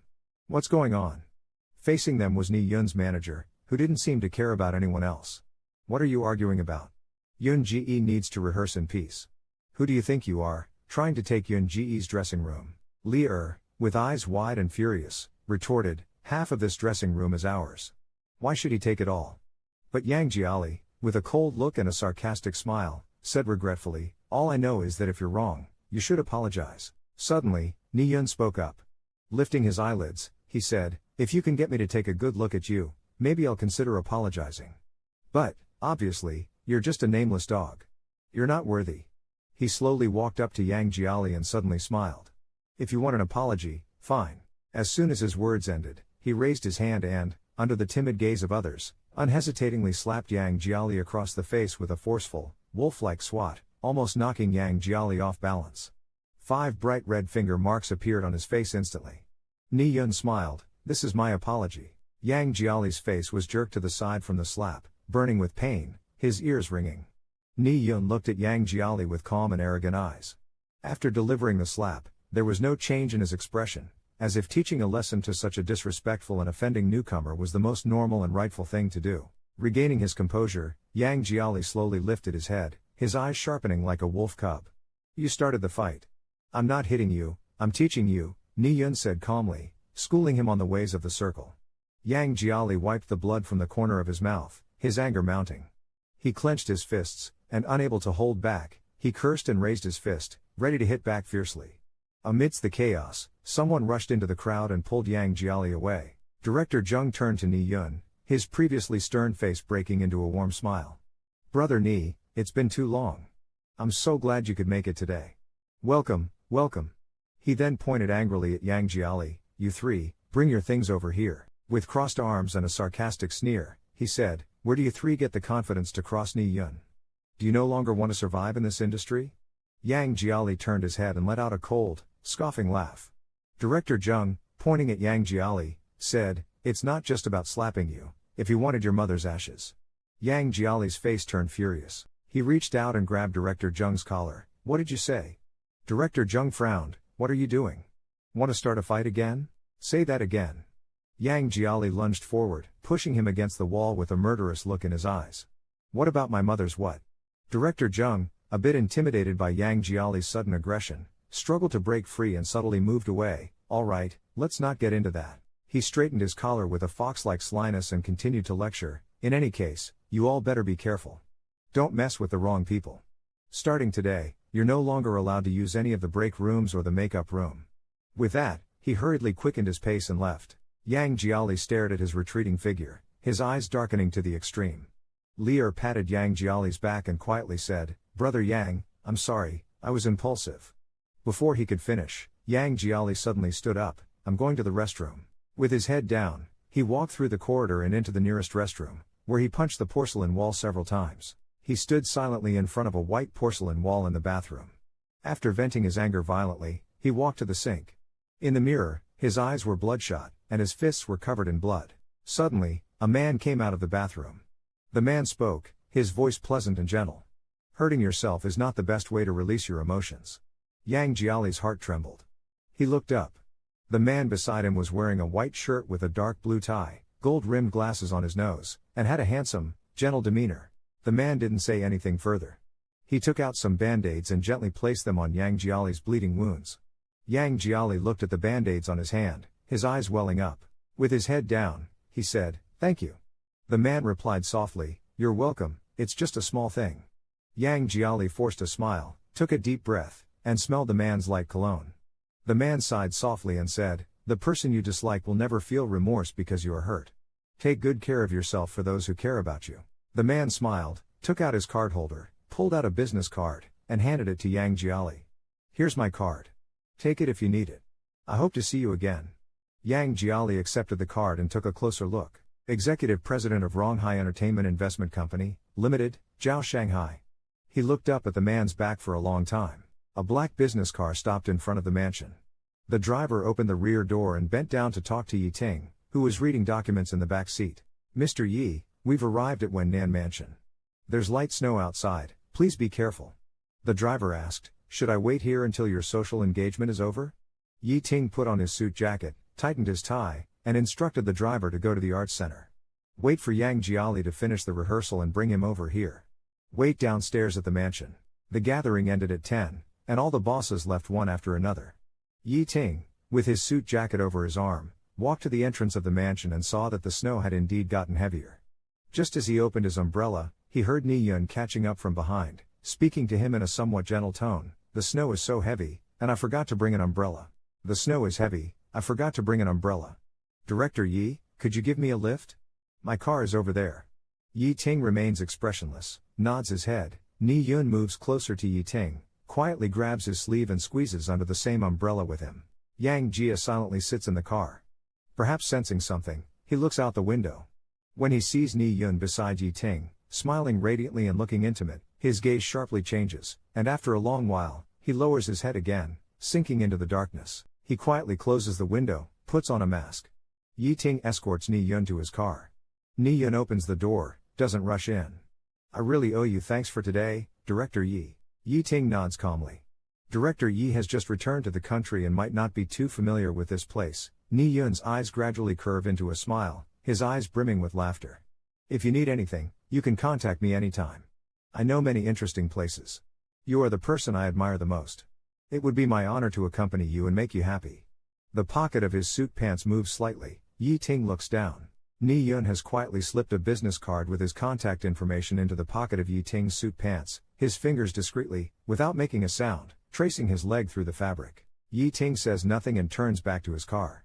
After getting into the back seat, Yi Ting looks at Yang Jia's profile, frowns and asks, "Why are you wearing a mask all of a sudden?" Yang Jia turns his head slightly, looks at the falling snow outside, and replies, "Cold." Seeing his reaction, Yi Ting knows something is off. His eyes narrow, his presence suddenly becomes more imposing, his voice deep, "Take off the mask." Yang Jia glances at Yi Ting, his tone seemingly prickly, "I would love to take it off. If by doing so, it could infect and kill you, I wouldn't hesitate for a second." Yi Ting's expression cools slightly, and he reaches out to directly pull off Yang Jia's mask. Yang Jiali instantly became furious. "What are you doing?" he shouted, then immediately turned his head and buried it in the dim corner, not letting Yi Ting see. "Lift your head up." Yi Ting couldn't be bothered to waste words anymore. With a cold face, he directly reached out and grabbed Yang Jiali's chin, forcing his whole face towards him. The light in the backseat was very dim, making it hard to see details, but even in the faint light, Yi Ting could see it clearly. There was an unusual red mark on Yang Jiali's originally clean cheek, with a scratch that looked like it was made by a nail, particularly glaring. Yi Ting stared at the scratch on Yang Jiali's face and asked coldly, "What happened to your face?" He pinched Yang Jiali's face so hard that Yang Jiali hissed in pain and forcefully removed Yi Ting's hand from his face. "What are you doing getting physical?" Yang Jiali slapped Yi Ting's hand away, turned his head to the side, gritted his teeth, and still kept his head down, not intending to respond. The curve of Yi Ting's mouth slowly fell, and his face darkened. "I'm asking you, who hit you?" Yang Jiali was getting impatient with Yi Ting's relentless questioning and raised his voice. Ask, aren't you annoyed? What does it have to do with you?" "The person who hit me is the same Ni guy you were just walking in the snow with, all cozy under an umbrella." Yi Ting withdrew his hand. "Why did he hit you?" "Because he thinks I overstepped my bounds, that I'm not worthy to share the same rest room with him, and for daring to contradict him in public. So he slapped me in front of everyone, said it was a lesson." Yi Ting listened to the anger and faint resentment in Yang Jiali's tone, and slightly curled the corner of his mouth. "Your tone is so confrontational, do you feel wronged?" Yi Ting looked at him and suddenly laughed. "What do you have to feel wronged about?" His tone carried a hint of coldness, as if mocking him. "This is a dog-eat-dog world with clear rules. You don't understand your own identity, status, and power. You blindly charge forward with a foolish impulse. Who do you think you are? As these words came out, Yang Jiali's face stiffened for a moment. It took a while for his expression to recover, and he snorted as if he didn't care. I never felt anyone would have my back anyway, he said, twisting his body, his head turned towards Yiting, falling into a long silence. When the car reached the front of the villa and stopped, Yang Jia immediately got out of the car, disregarding the heavy snow outside. Listening to Tingen's movements aside, when Jiali sends a different time, the child's hand slightly trembles as he looks inside the bag. It wasn't until Yang Jia had slammed the door of the villa shut that he withdrew his gaze. He took out the small business card Ni Yun had secretly slipped into his suit pocket, looking at the vigorous and powerful name Ni Yun written on it. He suddenly smiled, but the smile did not melt the iciness in his eyes. He crumpled the card in his palm, his fist tightening more and more until the veins on the back of his hand bulged out terrifyingly, throbbing visibly. Only then did Yiting take a deep breath, nodding his head calmly as he took out his cell phone from his pocket and made a call. As the phone connected, he said into the device, "Find someone to do something for me." The night grew deeper. Yiting, a light sleeper, was awakened by a slight noise in the middle of the night. He slowly opened his eyes, supported his body to sit up, and lifted his eyelids to look at the clock. It was 4 a.m. He frowned, put on his slippers, and walked lightly out of his bedroom. When he reached the top of the stairs on the second floor and looked down, he saw Yang Jia, usually a heavy sleeper, still awake at 4 a.m. Yang Jia was sitting on the sofa, staring blankly with his head drooped, motionless like a statue for a long time. He didn't turn on the light and just sat there in the dark living room. He silently filled up some water and cat food for Afu. Yiting looked at him in this state, feeling a sudden pang in his heart, causing his breath to hitch. His heart felt a kind of oppressive pressure. He reached out and pressed the switch on the wall. The light came on, startling Yang Jiali, who raised his head suddenly. He noticed Yiting standing at the top of the stairs, looked at him for a few seconds, then lowered his eyelids again and threw the pillow aside. Yiting asked him why he wasn't sleeping in the middle of the night. Yang Jiali turned his head away and said, "None of your business. Not sleeping late at night, sitting alone in a dark room like he's sick, silent." Yiting moved closer to Yang Jiali's face and asked, "Are you trying to gain my sympathy?" Yang Jiali's body stiffened, and he slowly raised his head. He slowly raised his head to meet Yiting's gaze and, after a moment, spat out fiercely. Seeing his reaction, Yiting didn't get angry but laughed instead. It seemed it was indeed about that slap. Feeling aggrieved, he pinched Yang Jia's hand and pressed the struggling Yang Jia down even more firmly. Yiting pressed Yang Jia's hands tightly against the wall, leaning in so close, almost pressing his body against Yang Jia. As if suddenly thinking of something that mattered a lot to him, he stared at Yang Jia closely and asked, "Do you have any regrets now?" To this day, being bullied with no one to help, having to swallow the humiliation. "Do you have any regrets?" "What regrets?" Yang Jia countered. "Regretting breaking up with me." Yiting increased the pressure of his grip. "You're well aware if we were still together, if Ni Yun dared to touch a hair on your head, I'd make him suffer 10 times more, pay 100 times over to atone to you, to let you vent your anger." Yang Jia sneered and continued his words, "But we broke up. So you won't stand by my side. Instead, you're happy to stand by and watch my misfortune, to see how miserable I am without you, right?" Yiting didn't speak, his smile just deepened slightly. His fingers gently brushed over the slightly healed scars on Yang Jia's face, his hot breath on Yang Jia's ear. His voice was complex and unclear, softly saying, "Baby, be good and tell me, do you regret it?" Yang Jia got angry, his voice slightly trembling. "What does my regret have anything to do with you? Just want to hear how much I regret leaving you, how miserable and unsatisfactory my life is without you, just to satisfy your vanity and gloat over my misfortune." Yang Jiali responded with a cold sneer, suddenly raising his leg aiming to shove Yiting's crotch with his knee, hoping to make him roll away. Yiting, catching a glimpse of Yang Jiali's movement from the corner of his eye, was already on guard. As Yang Jiali's leg came up, he exerted a fierce force, pinning Yang Jiali between the wall and himself, tightly restraining his body and rendering him immobile. Yiting narrowed his eyes, his voice cold and cutting. "I remember you being quite clingy in college. Why are you now so reluctant to be in my company?" Yang Jiali replied, "But the past is the past. You are nothing but a scoundrel now, and I don't want to spend a second by your side." Yiting's smile initially lingered at the corners of his mouth, but upon hearing these words, his expression gradually darkened. He coldly said, "Say it again, I don't want to spend a second with you." At this point, Yang Jiali didn't want to beat around the bush with him and tore off the pretense, letting out all the discomfort from the bottom of his heart.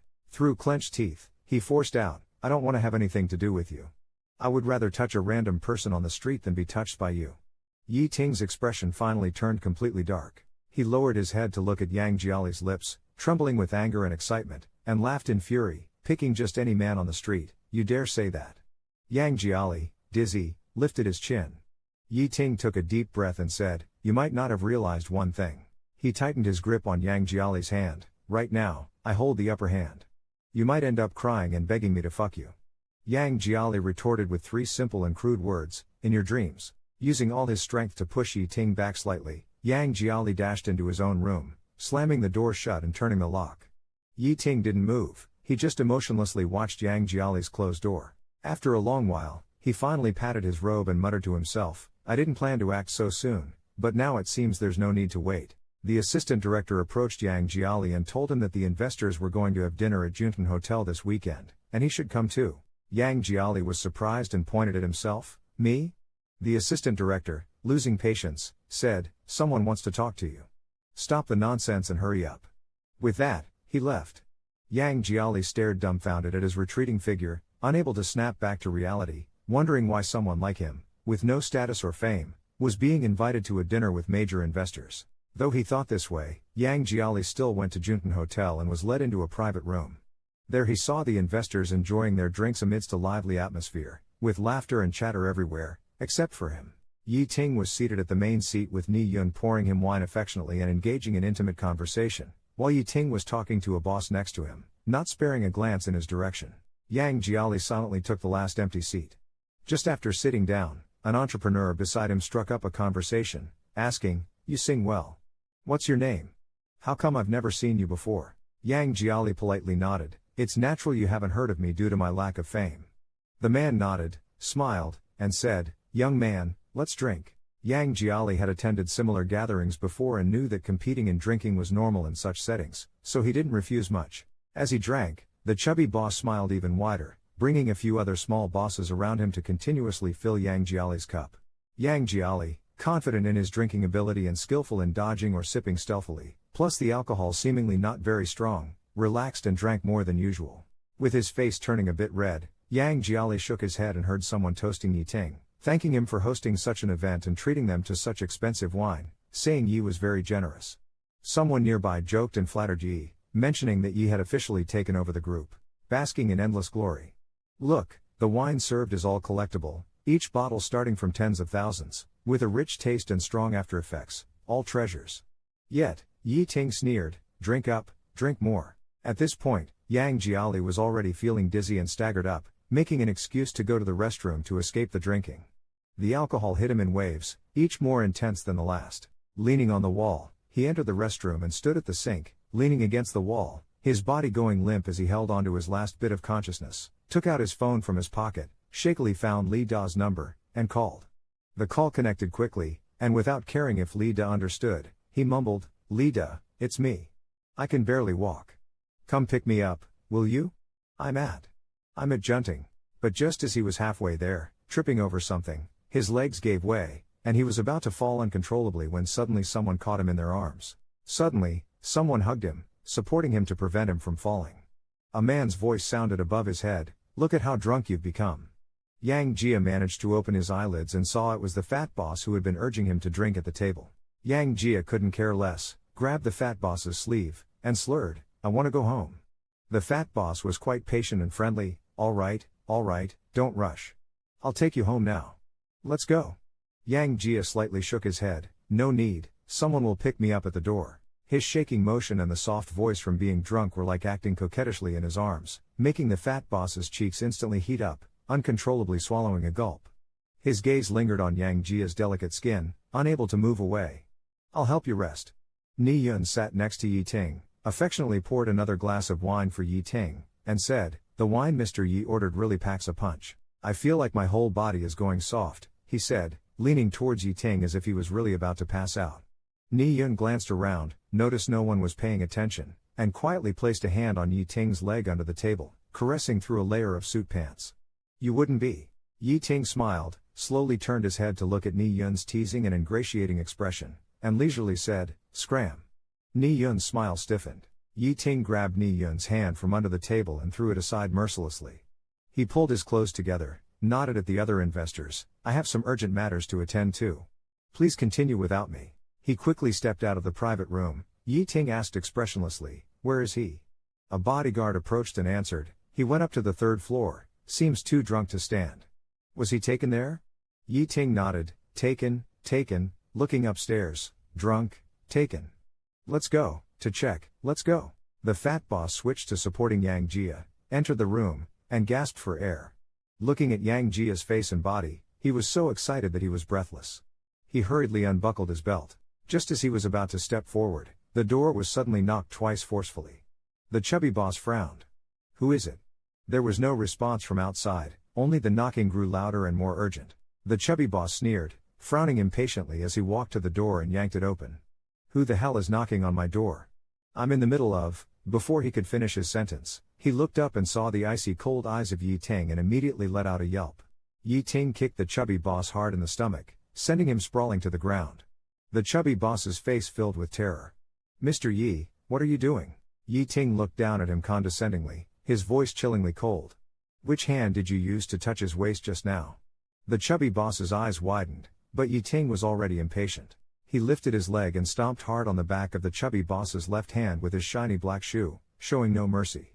Yi Ting lowered his head. Seeing the chubby boss covering his mouth, unable to make a sound, Yi Ting smiled. My darling, you think you can touch him? He gave a signal to the bodyguards, who understood immediately. They grabbed the chubby boss and dragged him out, thoughtfully closing the door behind them. Once the door was shut, the suite returned to silence. Yi Ting walked to the edge of the bed and looked at Yang Jiali, who was lying there, drunk and mumbling softly. Yang Jiali had his eyes closed and eyebrows furrowed, seeming a bit uneasy, as he mumbled softly, home. I want to go home. When Yang Jiali woke up, his head was throbbing with pain. He instinctively tried to move, but his entire body felt like it had been crushed, sharp pain shooting up from his bones. Yang Jiali let out a cry of pain and immediately regained consciousness. He opened his eyes and looked at the unfamiliar surroundings, sitting up in terror. He vaguely remembered being heavily drunk last night. While he was still somewhat sober, he quickly called Lida to pick him up. How did he end up in what looked like a hotel suite? Yang Jiali lifted the blanket and saw his chest, bruised and red. He was no longer a naive 18-year-old boy. He knew very well what these marks meant. His palms were sweating, and he cursed, trembling, son of a bitch. The sound of running water in the bathroom stopped. The door opened, and Yi Ting came out wrapped in a towel. When Yang Jiali turned his head and saw him, his eyes widened in shock, almost tearing at the corners. He exclaimed, I was really fucked by a dog. Yi Ting, expressionless, drying his hair, said coldly, you're awake. Go freshen up. Yang Jiali didn't speak, still staring at Yi Ting with extreme shock. After a while, he suddenly grabbed a pillow and threw it at Yi Ting. Yi Ting impatiently swatted the pillow away, saying, What are you doing? Yang Jiali seemed to go mad, jumping up from the bed. If you dare mess with me, I'll fight you to the death. But as soon as his feet touched the floor, his legs gave out, and he collapsed onto the ground. Yi Ting looked at Yang Jiali's miserable state and snorted coldly. Yi Ting put on his suit and tied his tie in front of the mirror. He looked at Yang Jiali, who was still sitting on the floor, and said, You got drunk last night and were taken to a room by a small investor's boss. I pulled you out of there out of past sentiments. Don't be ungrateful. Besides, it's not the first time for us. What's there to be embarrassed about? Yang Jiali, clutching his aching butt, hissed through gritted teeth, Yi Ting, you bastard. Yi Ting ignored Yang Jiali's curses, walked up to him, pulled him up from the ground, and threw him back onto the bed. If you're not feeling well, just lie in bed, Yi Ting said. You're not going anywhere today. A driver will come to take you back to the villa later. Rest well, we can talk about everything else after I get off work tonight, Yi Ting said as Yang Jiali's eyes burned with rage. Yi Ting glanced at his watch, like a heartless playboy, and left Yang Jiali alone in the suite, exiting the room. Just as he closed the door, he heard Yang Jiali's furious roar from inside. Yi Ting laughed, shook his head, and went downstairs. Reclaiming Yang Jiali after 5 years brought him unprecedented joy. He went to the company, where his secretary told him, President Yi, Ni Yun is waiting for you at the office. He says he has an appointment with you. Looking at the bite mark left by his darling on his finger from last night, Yi Ting replied, Let him wait. He wasn't in a hurry to see Ni Yun. Instead, he methodically dealt with the remaining business from last night and then called several senior executives for a morning meeting. Our Yang was beaten up.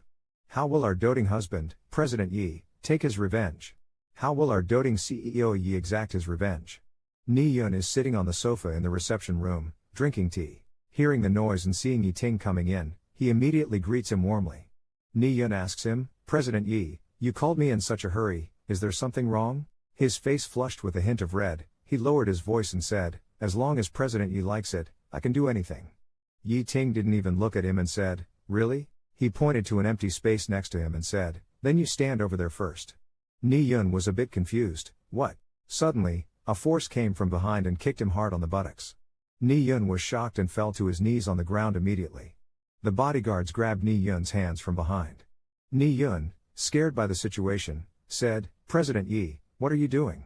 Slap, a bodyguard slapped Ni Yun's right cheek, causing his whole head to twist to the side. Yi Ting didn't listen to him but frowned, picked up the phone from the coffee table, and made a call, instructing, "Have the people been brought back? Keep an eye on him, don't let him run away. Also, tell the housekeeper to prepare some food for him later, and cook a cup of milk sago with extra honey, he loves it." After hanging up, he looked at Ni Yun, who was kneeling with his face already slapped red, and said apologetically, "I'm sorry." He raised an eyebrow, "Why is it only this red? Did you guys use enough force?" In the office, there was a continuous slapping sound as the strong bodyguard raised his hand and slapped Ni Yun's face heavily again. Ni Yun screamed in pain, and when he looked up again, the corner of his mouth already tasted of blood. Yi Ting remained indifferent to all this, still sitting on the sofa with an impassive expression. Yi Ting caressed Ni Yun's fingers. His tone was quite gentle, but to Ni Yun's ears, it carried a chill that could seep into his bones. "Do you know why I said your hands were beautiful that day?" Yi Ting's smile gradually faded, and he looked at Ni Yun expressionlessly. "You should have cherished such a pair of beautiful hands. But the last thing you should have done was to hit his face." Ni Yun was stunned, his mind in turmoil, somehow realizing who Yi Ting was talking about. "He and I broke up 5 years ago." Yi Ting shook his head somewhat helplessly. "Even if I've been holding back for 5 years, I'm only willing to bully him a little, use some tricks on him, press him down, but if it really comes to physically hitting him, causing him pain, I can't bear to." Yi Ting slowly tightened his grip on Ni Yun's hand. Ni Yun soon cried out in pain, grabbing Yi Ting's ankle. President Yi, I dare not anymore." He immediately knelt down. "Please, President Yi, let me go. I dare not do it again, President Yi." After a while, Yi Ting surprisingly nodded, saying he could let him go. Ni Yun's body shook, and he looked up in surprise and joy. "Really? But you have to do something for me, act out a play for me." Ni Yun blinked. "What play?" Yi Ting smiled, his gaze drifting off to somewhere as he softly said, "A play that will make him have no choice but to seek refuge in my arms." Yi Ting opened the hidden album on his phone, looking at one of the photos where Yang Jiali took the initiative to kiss him, and thought back to the satisfaction of possessing Yang Jiali again last night, feeling content and in high spirits. He was about to close the album when a call came in. The call was from the security staff of the villa, their voice slightly anxious, saying that General Yi and young Master Yang had run off. Yi Ting's expression darkened, and he immediately tightened his grip on the phone. What happened? Young Master Yang was fine in the villa, but suddenly insisted on leaving to go back home. "We didn't have time to notify you before he grabbed A." "Grabbed A?" The security guard whispered, "Today, whoever tries to stop him, he said he'd beat them with his stick fighting technique. We wanted to stop him, but you had instructed us not to lay hands on him, so we let him go." Yi Ting was silent for a while before he came back to his senses. He hung up on the security and thought, Yang Jia had escaped. With just a closed pole in hand, Yi Ting stumbled and ran, escaping the villa complex, thinking to himself, what kind of treasure must be hidden in the villa that warranted such heavy security? Once he caught his breath, he suddenly felt conflicted. He didn't know where to go or whom to find. Now, just thinking about Yi Ting saying he wanted to have a serious talk with him tonight made Yang Jia shiver. Feeling helpless, a thought suddenly flashed through his mind, and he thought of someone. The call connected quickly. Just like that day, the gentle male voice came through. Hearing this, Yang Jia stuttered for a long while, barely making sense. "Hello, I am." Zhao Xianghai, however, was very patient, chuckling softly, "Don't rush, take your time, it's okay." Yang Jia's ears turned red. He took a deep breath, steadied his emotions, and finally managed to explain his situation. After hearing him out, Zhao Xianghai fell silent for a moment. "So, you're saying you've run into some trouble and need a place to lay low for a while, is that right?" Yang Jia nodded. "Is 6 o'clock okay?" Zhao Shanghai suddenly interrupted him and asked. Yang Jiali was startled for a moment, not reacting. "I have a meeting today, I probably won't be free until 6, Zhao Shanghai said. You tell me a place, and I'll drive there at 6. Let's talk first. Do you think that's okay? Upon hearing this, Yang Jiali hurriedly nodded, speaking with a trembling voice from excitement. That's fine, thank you. After hanging up, Yang Jiali wiped his eyes and looked up at the gloomy sky, his nose suddenly sour. With a bittersweet and helpless chuckle, Yang Jiali left. He put on the mask he had just bought and sneaked back to his rented room. He had arranged to meet CEO Zhao at 6 o'clock at a nearby intersection. Before that, he wanted to go back and pack some things. Fumbling for the light switch, he turned on the room's light, and the sight in front of him left him astonished. Yi Ting was seated steadily on a chair not far away, legs crossed, holding an English report, with thin-rimmed metal glasses perched on his nose, expressionlessly watching him. Meeting Yang Jiali's gaze, Yi Ting slowly broke into a smile and said, "Still have the energy to plan an escape? Seems like I wasn't harsh enough last night." Yang Jiali's body shook, and without a word, he turned to run. He had barely reached the foyer, his hand not yet touching the doorknob, when someone slammed the door shut from the outside. Yang Jiali panicked, pulled the doorknob hopelessly, banging and shaking it fiercely. "Open the door. Who's out there? Open it." He yanked at the doorknob with all his might. He pulled the door handle with all his might, but unfortunately, it seemed as if someone outside was holding the door tightly shut. No matter how hard he tried, the door didn't budge, not even a crack. It was tightly closed, determined to trap him inside. Yang Jiali's heart skipped a beat. When he turned around, he saw that Yi Ting had already put down the report and stood up. "Why panic?" Yi Ting said, "Am I going to eat you or something?" Yang Jiali leaned against the door, thinking, "You bastard, aren't you just trying to eat me up, leaving nothing behind?" Yi Ting walked step by step towards Yang Jiali, raising his hand without saying a word, reaching for Yang Jiali. Yang Jiali's face changed, instinctively dodging. Yi Ting took off Yang Jiali's mask and calmly asked, "Why don't you listen?" Yang Jiali frowned, not understanding what he meant. Yi Ting continued to ask, "Why did you try to run away?" Yang Jiali glanced to the side, let out a cold laugh, and replied, "You already dragged me to bed to play. Should I wait to be forced to death by you in a few days if I don't escape? If it wasn't for me last night, you would have been taken by a stranger. I was helping you." Yang Jiali spat and said fiercely, "Helping my ass, that's called drugging." Yi Ting let out a light sound, not refuting. He stared at Yang Jiali for a while, then grabbed his arm, trying to drag him to the other side. Calmly, he took out a wallet and pulled out a card. "This card has 100,000, Yi Ting said indifferently. "Last night indeed happened when you were drunk. So, take this 100,000 as compensation." Yang Jiali squinted his eyes, not having time to get angry. Yi Ting pulled out another card and pushed it in front of Yang Jiali. "This card has 5 million, Yi Ting said with a slight smile at the corner of his lips. "Last night felt pretty good. Although I've had you before, I haven't gotten tired of it after 5 years. The taste still makes me nostalgic. So this 5 million is your fee. If you think it's too little, I can add more." Yang Jiali looked at the card, incredulously raising his head. "You? What do you mean?"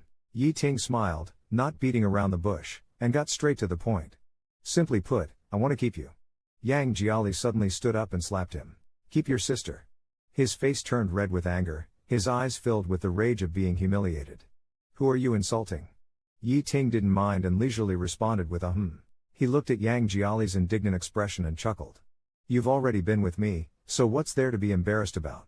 This is a realistic society. I give you what you need, and you give yourself to me. It's a fair trade." Yang Jiali sneered twice. Keep him a fair trade? Yi Ting could say such shameless words. Damn, his face is thicker than Jupiter. He roared, "Yi Ting, what the hell do you really want?" Yi Ting held the bank card between his fingers and waved it. "I'll give you another chance. Take the card and be obedient." Yang Jiali directly slapped the card away. Yi Ting raised an eyebrow, not annoyed by Yang Jiali's resistance. He just shook his head helplessly and sighed lightly. "Yang Jiali, it's been 5 years since our breakup." Shaking his head, he said, "The only thing that hasn't changed about you is that you're still as childish as before, unable to understand the situation." Yi Ting slowly stood up, patted his slightly wrinkled collar, and calmly said, "You know my character. I always get what I want.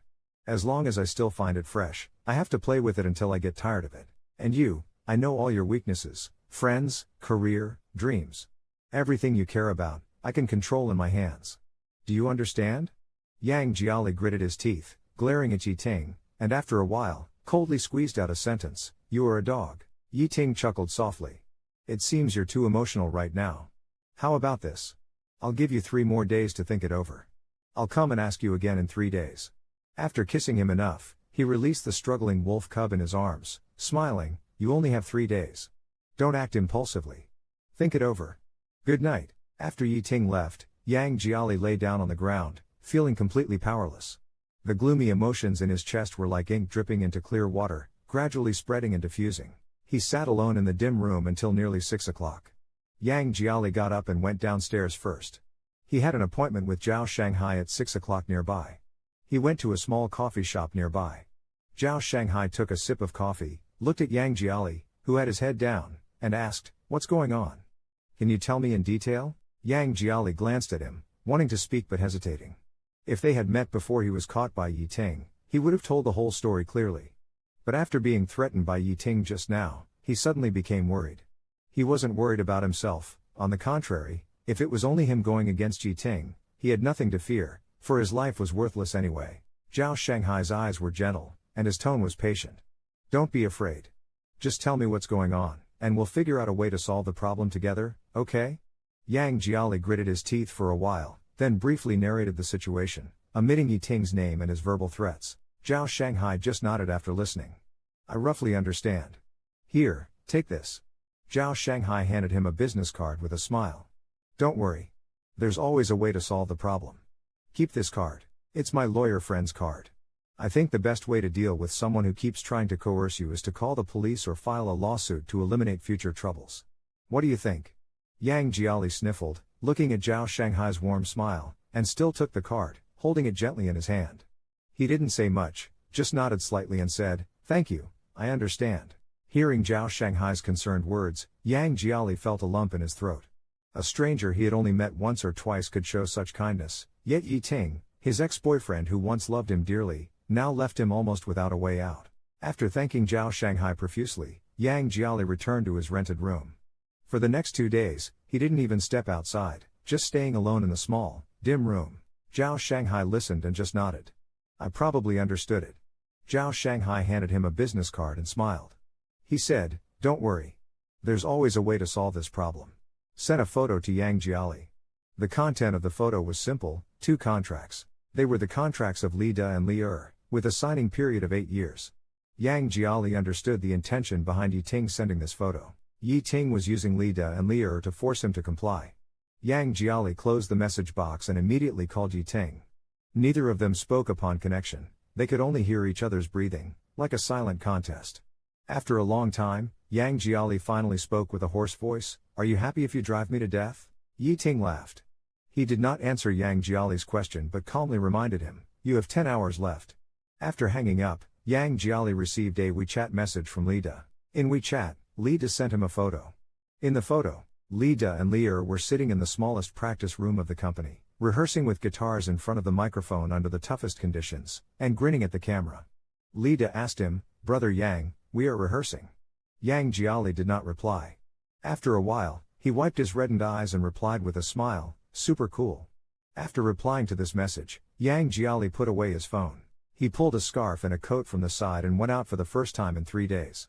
Yang Jiali went into Heshan Cemetery alone. The sky was still dark, and the hazy mist had not yet cleared. The entire cemetery was silent and solemn. Yang Jiali's slender figure moved through the morning fog, familiarly walking to a tombstone. It was a simple granite tombstone with a photo of a short-haired woman who had a warm smile. Yang Jiali looked at that photo for a long time without saying a word. He pulled out a handkerchief he had prepared in advance from his pocket and quietly began to wipe the tombstone. I also wiped the dust off the tombstone. Yang Jiali sat down leaning against the tombstone. He looked up, squinting at the dim light on the horizon, and called out softly, "Mom." Yang Jiali gently pressed his head against the tombstone, speaking in a voice so faint it was as if he were sharing an intimate secret with someone. "Things haven't been going well lately. I might have to take medicine again. But don't worry, your son's tough. It's just a small thing. I got through it before, and I'll get through it this time too. Slowly but surely, really." He paused for a moment, then continued, "Lately, I've been dreaming a lot. I dream that as soon as I push open the door, you're standing in the kitchen where you can see the sunset. You're wearing that checkered apron, sweat all over your face, and your hair sticking to your forehead. You're busy cooking dumplings, scolding me for coming home so late, and telling me to come and eat dinner. The whole house is filled with the warm steam from the dumplings. Yang Jiali sniffled and said, "There's one more thing. I have to tell you, but you can't blame me. Remember that guy you wouldn't let me be with a few years ago? He's back. It's not because he still has feelings for me, though. He hates me now. He's doing everything he can to humiliate and deflate me.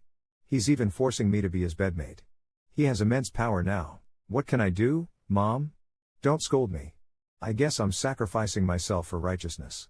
Anyway, it's just this wretched life of mine. No one would miss me. If I die, it's on him. I'm not afraid anymore." Yang Jiali murmured to himself until noon. When he left the cemetery, his face was even more ashen. The driver took him to Yi Ting's villa. Yi Ting was sitting comfortably in a wicker chair, wearing grey loungewear that was simple yet stylish. He wore gold-rimmed glasses, holding a cup of rich coffee in one hand and a report in the other. Yang Jiali silently walked up to him. Yi Ting's eyes remained on the report as he took a sip of coffee and said, "You're fairly punctual." Yang Jiali said, "If you really want to keep me, you'd better tell Xiao Xia. I don't want to be the third party." "Don't worry," Yi Ting chuckled, "you definitely won't be the third party." Yang Jiali said nothing more and headed toward the room. He had only taken a few steps when Yi Ting turned his chair and called out to him, "Stop right there." Yang Jiali halted his steps. Yi Ting looked at his lean figure from behind. "Previously, you were cooking, so I let you live downstairs. Now that you are my bed partner, you know the duties you need to fulfill without me having to remind you, right?" Yang Jiali turned his head and glanced at Yi Ting, his eyes like two clumps of dead ashes. He silently changed direction and went upstairs to Yi Ting's bedroom. Watching Yang Jiali go upstairs, Yi Ting didn't say a word but murmured, "Interesting. Now he's using silence to show resistance?" Yang Jiali went straight back to the room without paying any attention to Yi Ting. He adjusted his glasses, stood up without saying anything, and slowly made his way upstairs, gently pushing open the door. Looking at Yang Jiali's lifeless demeanor, Yi Ting's tone suddenly turned cold. "What's this now, showing me attitude to let me know how reluctant you are?" Yang Jiali replied dryly, "No." "Then don't put on this pitiful act," Yi Ting said. "Things are different now. I'm not as easily softened as before." Yang Jiali responded indifferently, "Understood." Yi Ting observed his response, which seemed very obedient on the surface, but the irritation and bitterness in his heart suddenly intensified. Squinting his eyes, he lifted Yang Jiali's quilt and took off his bathrobe. Looking down at Yang Jiali's body, he said in an indisputable tone, "Spread your legs." Hearing Yi Ting's command, Yang Jiali paused for a moment. He looked at Yi Ting standing not far away, his hands unconsciously gripping the sheets tighter, the knuckles straining against the skin, his nails digging in. Yi Ting stared at Yang Jiali's reaction. Seeing Yang Jiali's obvious resistance and unease, it provoked him to continue issuing the command. "I'll say it one last time. Spread your legs." Yang Jiali's teeth chattered softly. He looked at the ceiling, taking deep breaths in and out. After a moment, he closed his eyes and slowly spread his legs. Yi Ting untied the towel around his waist and turned off the light. In the dim room, only the sound of accelerated heartbeats and muffled groans were left. After it ended, Yi Ting carried Yang Jiali to the bathroom to bathe. Lying in the bathtub, hot water poured down from his head, but Yang Jiali remained lifeless with no reaction at all. Only when foam got into his eyes did he reach out to wipe it away. Yi Ting held him tightly and whispered in his ear, "I told you before, I can make you willingly spread your legs and beg me. See, I did it." Yang Jiali hung his head in silence. Yi Ting narrowed his eyes and said nothing. Yang Jiali didn't speak and left the bathroom directly. Yi Ting watched his back, feeling as if a cat was clawing at his chest. Following his pace and plan, using some means to bring Yang Jiali back and keep him by his side, he considered it a major part of his success. He's already more than halfway to success. What remains is to push Yang Jiali to open up, to make him belong to him both physically and mentally. But now, although he has tied him down under the pretext of a kept relationship, he is not at ease. Yi Ting always feels that the current Yang Jiali seems to be slowly turning into a young poplar tree immersed in winter cold, shedding all its vibrant leaves, leaving only gray branches standing silently in the wind, decayed and silent. Around 2 a.m., Yi Ting was woken up by a dense and tight rustling sound beside him. He opened his eyes and glanced sideways. Yang Jiali was still asleep. He just wasn't very still, his head moving slightly, his lips opening and closing as if he was saying something. Yi Ting leaned in a bit closer, guessing that Yang Jiali might just be having a nightmare. He felt slightly relieved, gently kissed his forehead, and said, "Baby, it's just a nightmare. Go back to sleep." Just as he was about to lie back down, his body had just started to move when Yang Jiali's faint whimper floated into his ears. He heard Yang Jiali softly say, "I don't want to die. Save me." Yi Ting's body stiffened sharply. He was very afraid that Yang Jiali had contracted a terminal illness. The next morning, after washing up and coming downstairs, Yi Ting saw that Yang Jiali had already made pancakes. Yi Ting sat at the dining table, watching Yang Jiali bring the pancakes out on a plate and place them in front of him. His eyes narrowed slightly, and after a while, he casually said, "Why does your face look so lifeless? Are you feeling unwell somewhere?" Yang Jiali's motion of eating the pancake paused for a second. He said, "No."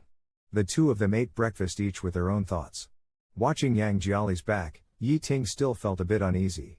Yi Ting took out his phone and called his personal assistant. On the other end, he calmly instructed, "Find a reliable hospital for me and arrange for a full medical checkup." The assistant briskly replied, "Yes, Mr. Yi." After hanging up the phone, Yi Ting half lay in his seat. It felt like something was gripping his heart tightly. During work, he kept thinking about Yang Jiali's state. This feeling of irritation affected Yi Ting's work efficiency all day. Yi Ting was leaning back in his boss chair, resting when the phone on his desk vibrated. He picked it up and saw it was Ni Yun. Ni Yun cautiously reported to him over the phone, "President Yi, I have performed the scene you instructed," in front of him. Yi Ting looked at the distant cityscape through the floor-to-ceiling window and tapped his fingers on the wooden desk. What was his reaction? Ni Yun paused and quietly answered, "No reaction." He just sat there. Yi Ting's fingers paused, and his gaze suddenly turned dark. He hung up the phone, his brow still furrowed. He had a gut feeling that Yang Jiali was hiding something from him. In the evening after work, Yi Ting cancelled all his engagements and drove straight home. Opening the door, he didn't see Yang Jiali's figure in the living room. Yi Ting squinted slightly, feeling a bit displeased. He hurried upstairs, opening every door and searching each room carefully, but still couldn't find Yang Jiali. A bad premonition suddenly rose in Yi Ting's heart, his chest tightened slightly, and an overwhelming sense of agitation surged from his chest. He hurriedly took out his phone from his pocket, about to instruct his subordinates to immediately track Yang Jiali's whereabouts and bring him back. At that moment, he caught sight of a figure quietly sitting on the second-floor balcony out of the corner of his eye. Yi Ting put down his phone and walked toward the floor-to-ceiling window for a closer look. Yang Jiali was sitting upright on the balcony, motionless. Yang Jiali and the cat sat there like sculptures, silent and lonely. Yi Ting slowly pushed open the floor-to-ceiling window and walked up to Yang Jiali. Yang Jiali sensed a shadow looming over him, looked up briefly, then lowered his head again. Yi Ting squatted down. He asked, looking at the side of Yang Jiali's face, "Didn't you hear me calling for you? Why didn't you respond?" Yang Jiali replied indifferently, "I didn't hear." Yi Ting cupped Yang Jiali's face, forcing him to look directly at him. "Answer me." Yang Jiali was silent for a moment, then stood up and brushed off his clothes. His voice was devoid of emotion. "Do you want to do it?" Yi Ting's brow slightly furrowed. Yang Jiali brushed off Yi Ting's hand and turned around. "I'm going to take a shower." He walked gloomily towards the floor-to-ceiling window and was about to go inside when Yi Ting quickly caught up to him, turned him around, and pressed him forcefully against the wall. Yi Ting looked into Yang Jiali's dull eyes, emotions swirling inside him. "What do you mean?" Yang Jiali calmly replied, "Didn't you come looking for me to do it? I'll comply." Seeing him like this, Yi Ting felt irritated and conflicted, suddenly unable to go through with it. The next morning, the car drove straight to the hospital entrance. Seeing the hospital, Yang Jiali's expression finally showed some panic. "Why are we at the hospital?" Yi Ting didn't look at him, his voice heavy. "A checkup." Yang Jiali stiffened. "I'm fine, I don't need a checkup. I want to go back." Yi Ting held him down with one hand and said with an unyielding tone, "It's not up to you." Yang Jiali's complexion changed, and he instinctively tried to open the car door to escape. Yi Ting trapped him in his arms, suppressed Yang Jiali's struggles and resistance, and coldly took him into the hospital. At the private hospital, Yi Ting's assistant had already made arrangements in advance, so a nurse dedicated to guiding them through the medical examination process greeted them with a smile, all the way to the last procedure, which required drawing blood. Upon seeing the needle for blood drawing, Yang Jiali's face turned pale instantly. The nurse patiently persuaded him, "Mr. Yang, it's the last step. Once the blood is drawn, the physical examination will be complete." Fear was evident in Yang Jiali's eyes, and his voice trembled, "No drawing." Suddenly, Yang Jiali dashed towards the hospital's main entrance, but Yi Ting quickly caught up and grabbed Yang Jiali's arm. Yang Jiali struggled fiercely, his complexion growing even more determined as he resisted, shouting, "No drawing, no drawing."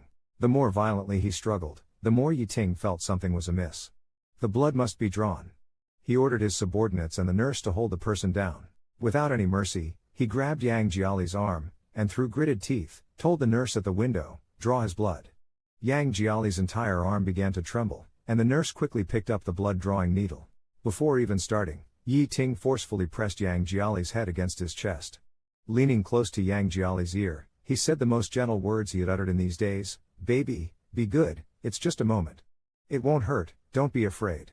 The moment the needle pierced Yang Jiali's arm, Yi Ting could clearly feel Yang Jiali's body shudder. Yang Jiali's body trembled.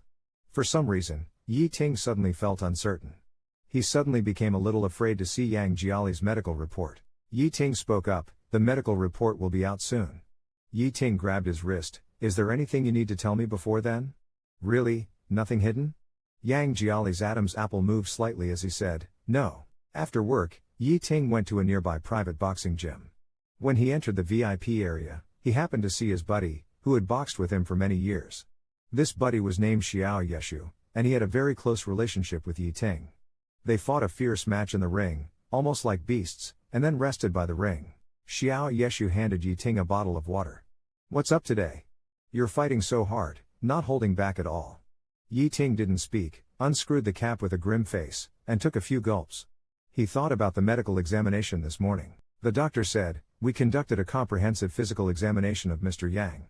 According to the results, there are no major physiological diseases. Please rest assured." Yi Ting's eyes scanned the text on the report eagerly. The doctor explained, regarding Mr. Yang's stomach condition, "From the examination and inquiry results, Mr. Yang has some damage to the gastric mucosa due to long-term alcohol consumption." Coming back to his senses, he frowned and asked again, "Since there's nothing wrong physically, why does he always look so ill?" The doctor pondered for a long time and answered, "On this point, I think it would be better for you to ask Mr. Yang yourself. I believe it's more of a personal emotional issue, perhaps something has been bothering him recently."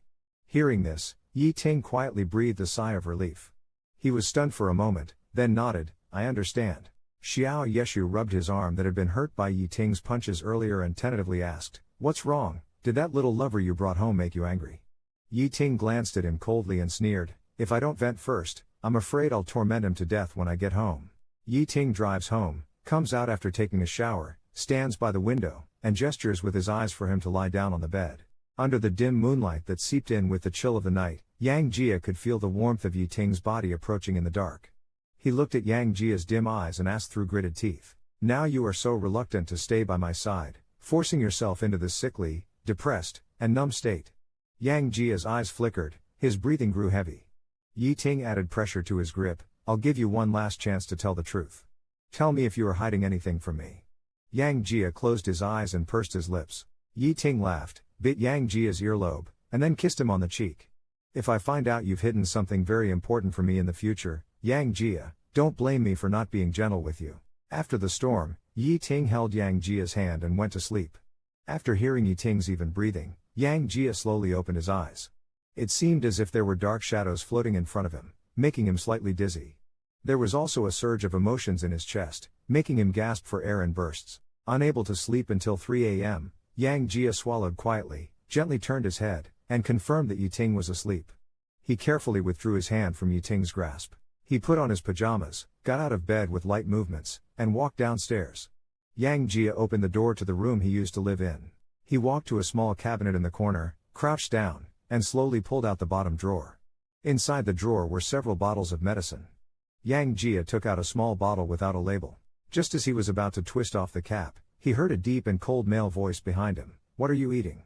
Yang Jiali's body shuddered violently, and his hand, which was twisting the cap, instantly stiffened. With an outstretched hand, Yi Ting forcefully pulled Yang Jiali over, and seeing the panic that flashed through Yang Jiali's eyes, he commanded sternly, "Give me what you're eating." Yang Jiali was forced to turn around. He calmed his emotions forcibly, and turned his head, "I haven't eaten yet." Yi Ting scrutinized Yang Jiali's expression and opened his hand. Yang Jiali hesitated for a few seconds, then extended his hands wide open, revealing they were empty. He said forcefully, "Like I said, I haven't had the chance to eat yet. Everything is in the cupboard." Yi Ting turned on the light, squatted down, and pulled out the entire drawer, then poured all the bottles and jars from inside it next to him. The little bottles rolled around, clinking loudly. Yi Ting looked deeply at Yang Jiali and began to inspect the bottles one by one. Yang Jiali stood by, occasionally looking nervous, his face slightly pale, and sweat forming on his forehead. Yi Ting had turned over all the medicine bottles. Pointing to the pile of bottles, Yi Ting asked Yang Jiali, "What are you eating these for?" To regulate the body, Yang Jiali touched his nose, took out the bottle of melatonin, and poured 2 pills onto his palm. "I was planning to eat 2 of these because I can't sleep. This helps with sleep." Yi Ting nodded, "Okay, then I'll take these bottles away. I will have someone check the pills inside to see exactly what they are, and then I'll return them to you." Yang Jiali tried to appear nonchalant. "Whatever." Yi Ting's tone was thick with threat and danger. "If I find out you're lying to me, I'll make you cry without tears." He pulled Yang Jiali back upstairs and lay down on the bed. Yang Jiali kept his back to Yi Ting, staring into the dark corner of the room. The wall clock still ticked away, the late night was silent. Waiting until Yi Ting behind him was once again sleeping soundly, Yang Jiali quietly turned his head to look at him and sighed in relief. He curled up slightly, gently pulling out an unlabeled small medicine bottle from his pajama sleeve and poured out 2 pills. Looking at the bottle in the light, he sneakily popped 2 pills into his mouth, then gently tossed the bottle under the bed. The bottle silently rolled under the bed along the carpet. The next morning, Yi Ting rushed to the company without stopping for a moment. After the morning meeting, Yi Ting walked into his office, followed by his assistant who reported to him the matters and schedule. "Mr. Yi, you have a phone call with the CEO of Shengmao at 3 o'clock this afternoon and need to attend the launch ceremony of the Business Innovation Union at 4. Besides, you need to go to France tomorrow to meet with the French team. The trip is planned for 5 days. Flights and accommodations have been booked." Yi Ting, looking down at his documents, nodded, "Okay, got it." The assistant bowed and turned to leave when Yi Ting suddenly called her back. He took out a bag of medicine bottles he had collected from Yang Jia's place from the drawer. Yi Ting took a bag of medicine bottles he had collected from Yang Jiali's place out of the drawer and handed it to his assistant with a cold voice, instructing, "Find someone reliable to check these pills in the bottles, see exactly what they are. Tell me the results before I leave for a business trip to France. By the way, I asked about this villa I'm currently living in." The assistant stroked his chin, thinking for a moment and replied, "It shouldn't have any. Since you've just been reassigned back to the country, this villa hasn't been renovated before your return. It's been completely vacant, so there's no security surveillance installed." Yi Ting hummed in acknowledgement and immediately asked someone to get a system set up, tapping his fingers lightly on the desk, indicating urgency. The assistant agreed and left the office. Yi Ting sat silently in the spacious office, looking at his mobile phone. He has always been suspicious by nature. Yang Jiali's reactions these days have been too off, and he always felt there was a problem. He furrowed his brows. He dialed Yang Jiali's number. The call connected quickly, but it wasn't Yang Jiali who answered. It seemed to be his friend called Li Da. "Brother Yang is out with us right now. He's drunk and shouting wildly. Hey, brother Yang, don't bite, I can't breathe." In a cool voice, Yi Ting said, "Send me the address, I'll come to pick him up." After receiving the location from Li Da, Yi Ting personally drove to the place. Before even reaching the corner, Yi Ting saw from afar that Yang Jiali was clinging tightly to Li Da, refusing to let go. Yi Ting's expression turned even colder. He stopped the car and opened the door. Li Da seemed not to expect that the person coming to pick up Yang Jiali would be such a formidable and imposing man. He was stunned for several seconds before coming to his senses. To Yang Jiali, who was lying on him, Li Da said, "Brother Yang, wake up, your friend has come to pick you up." Yang Jiali struggled to open his eyes, murmuring incoherently, refusing to leave. "Hand him over to me." Yi Ting's face was tense. "Hand over the man to me." Li Da reached out his hand. "Hand him over to me." Li Da obliged with a sound of agreement and was about to push Yang Jiali towards Yi Ting. He held Li Da even tighter, like a lifeline. Li Da scratched his head awkwardly. "Brother Yang, can you let go, please?" Yang Jiali shook his head slightly, his voice tinged with drunkenness.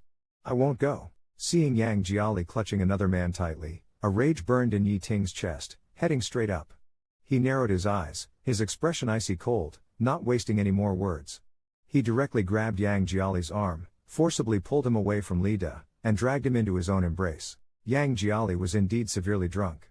Being forcibly pulled into Yi Ting's arms, he was still very restless, constantly looking in Li Da's direction with desperation in his drunken eyes, muttering "I won't go" under his breath. Yi Ting's expression turned icy cold.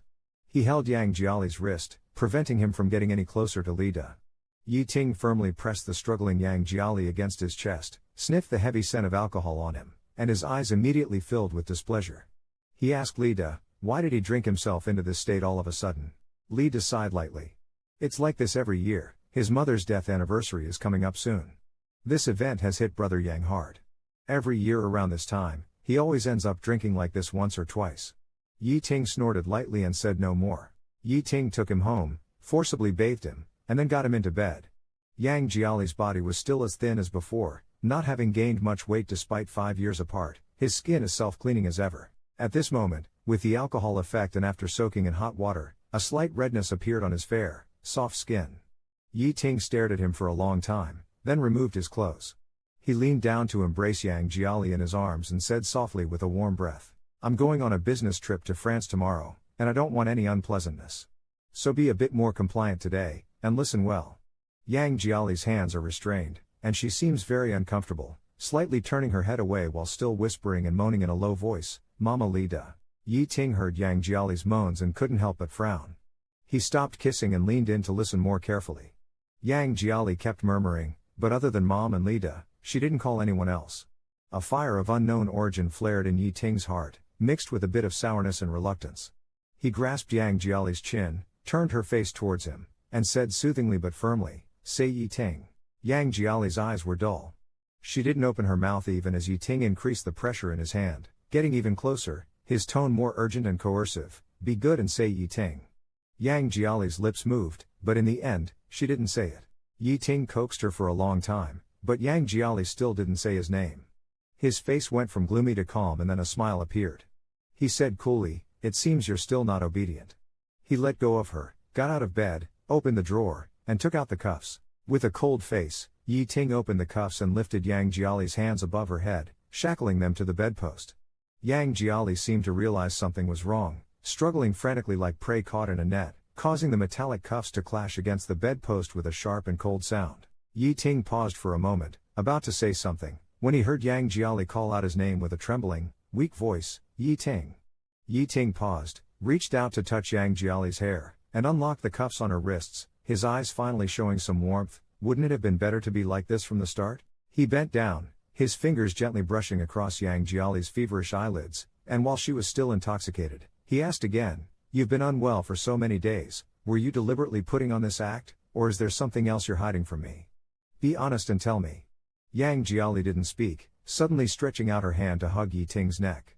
Yi Ting was slightly taken aback. With a drunken tone, Yang Jiali huskily sobbed in Yi Ting's ear, "Yi Ting, I'm sad."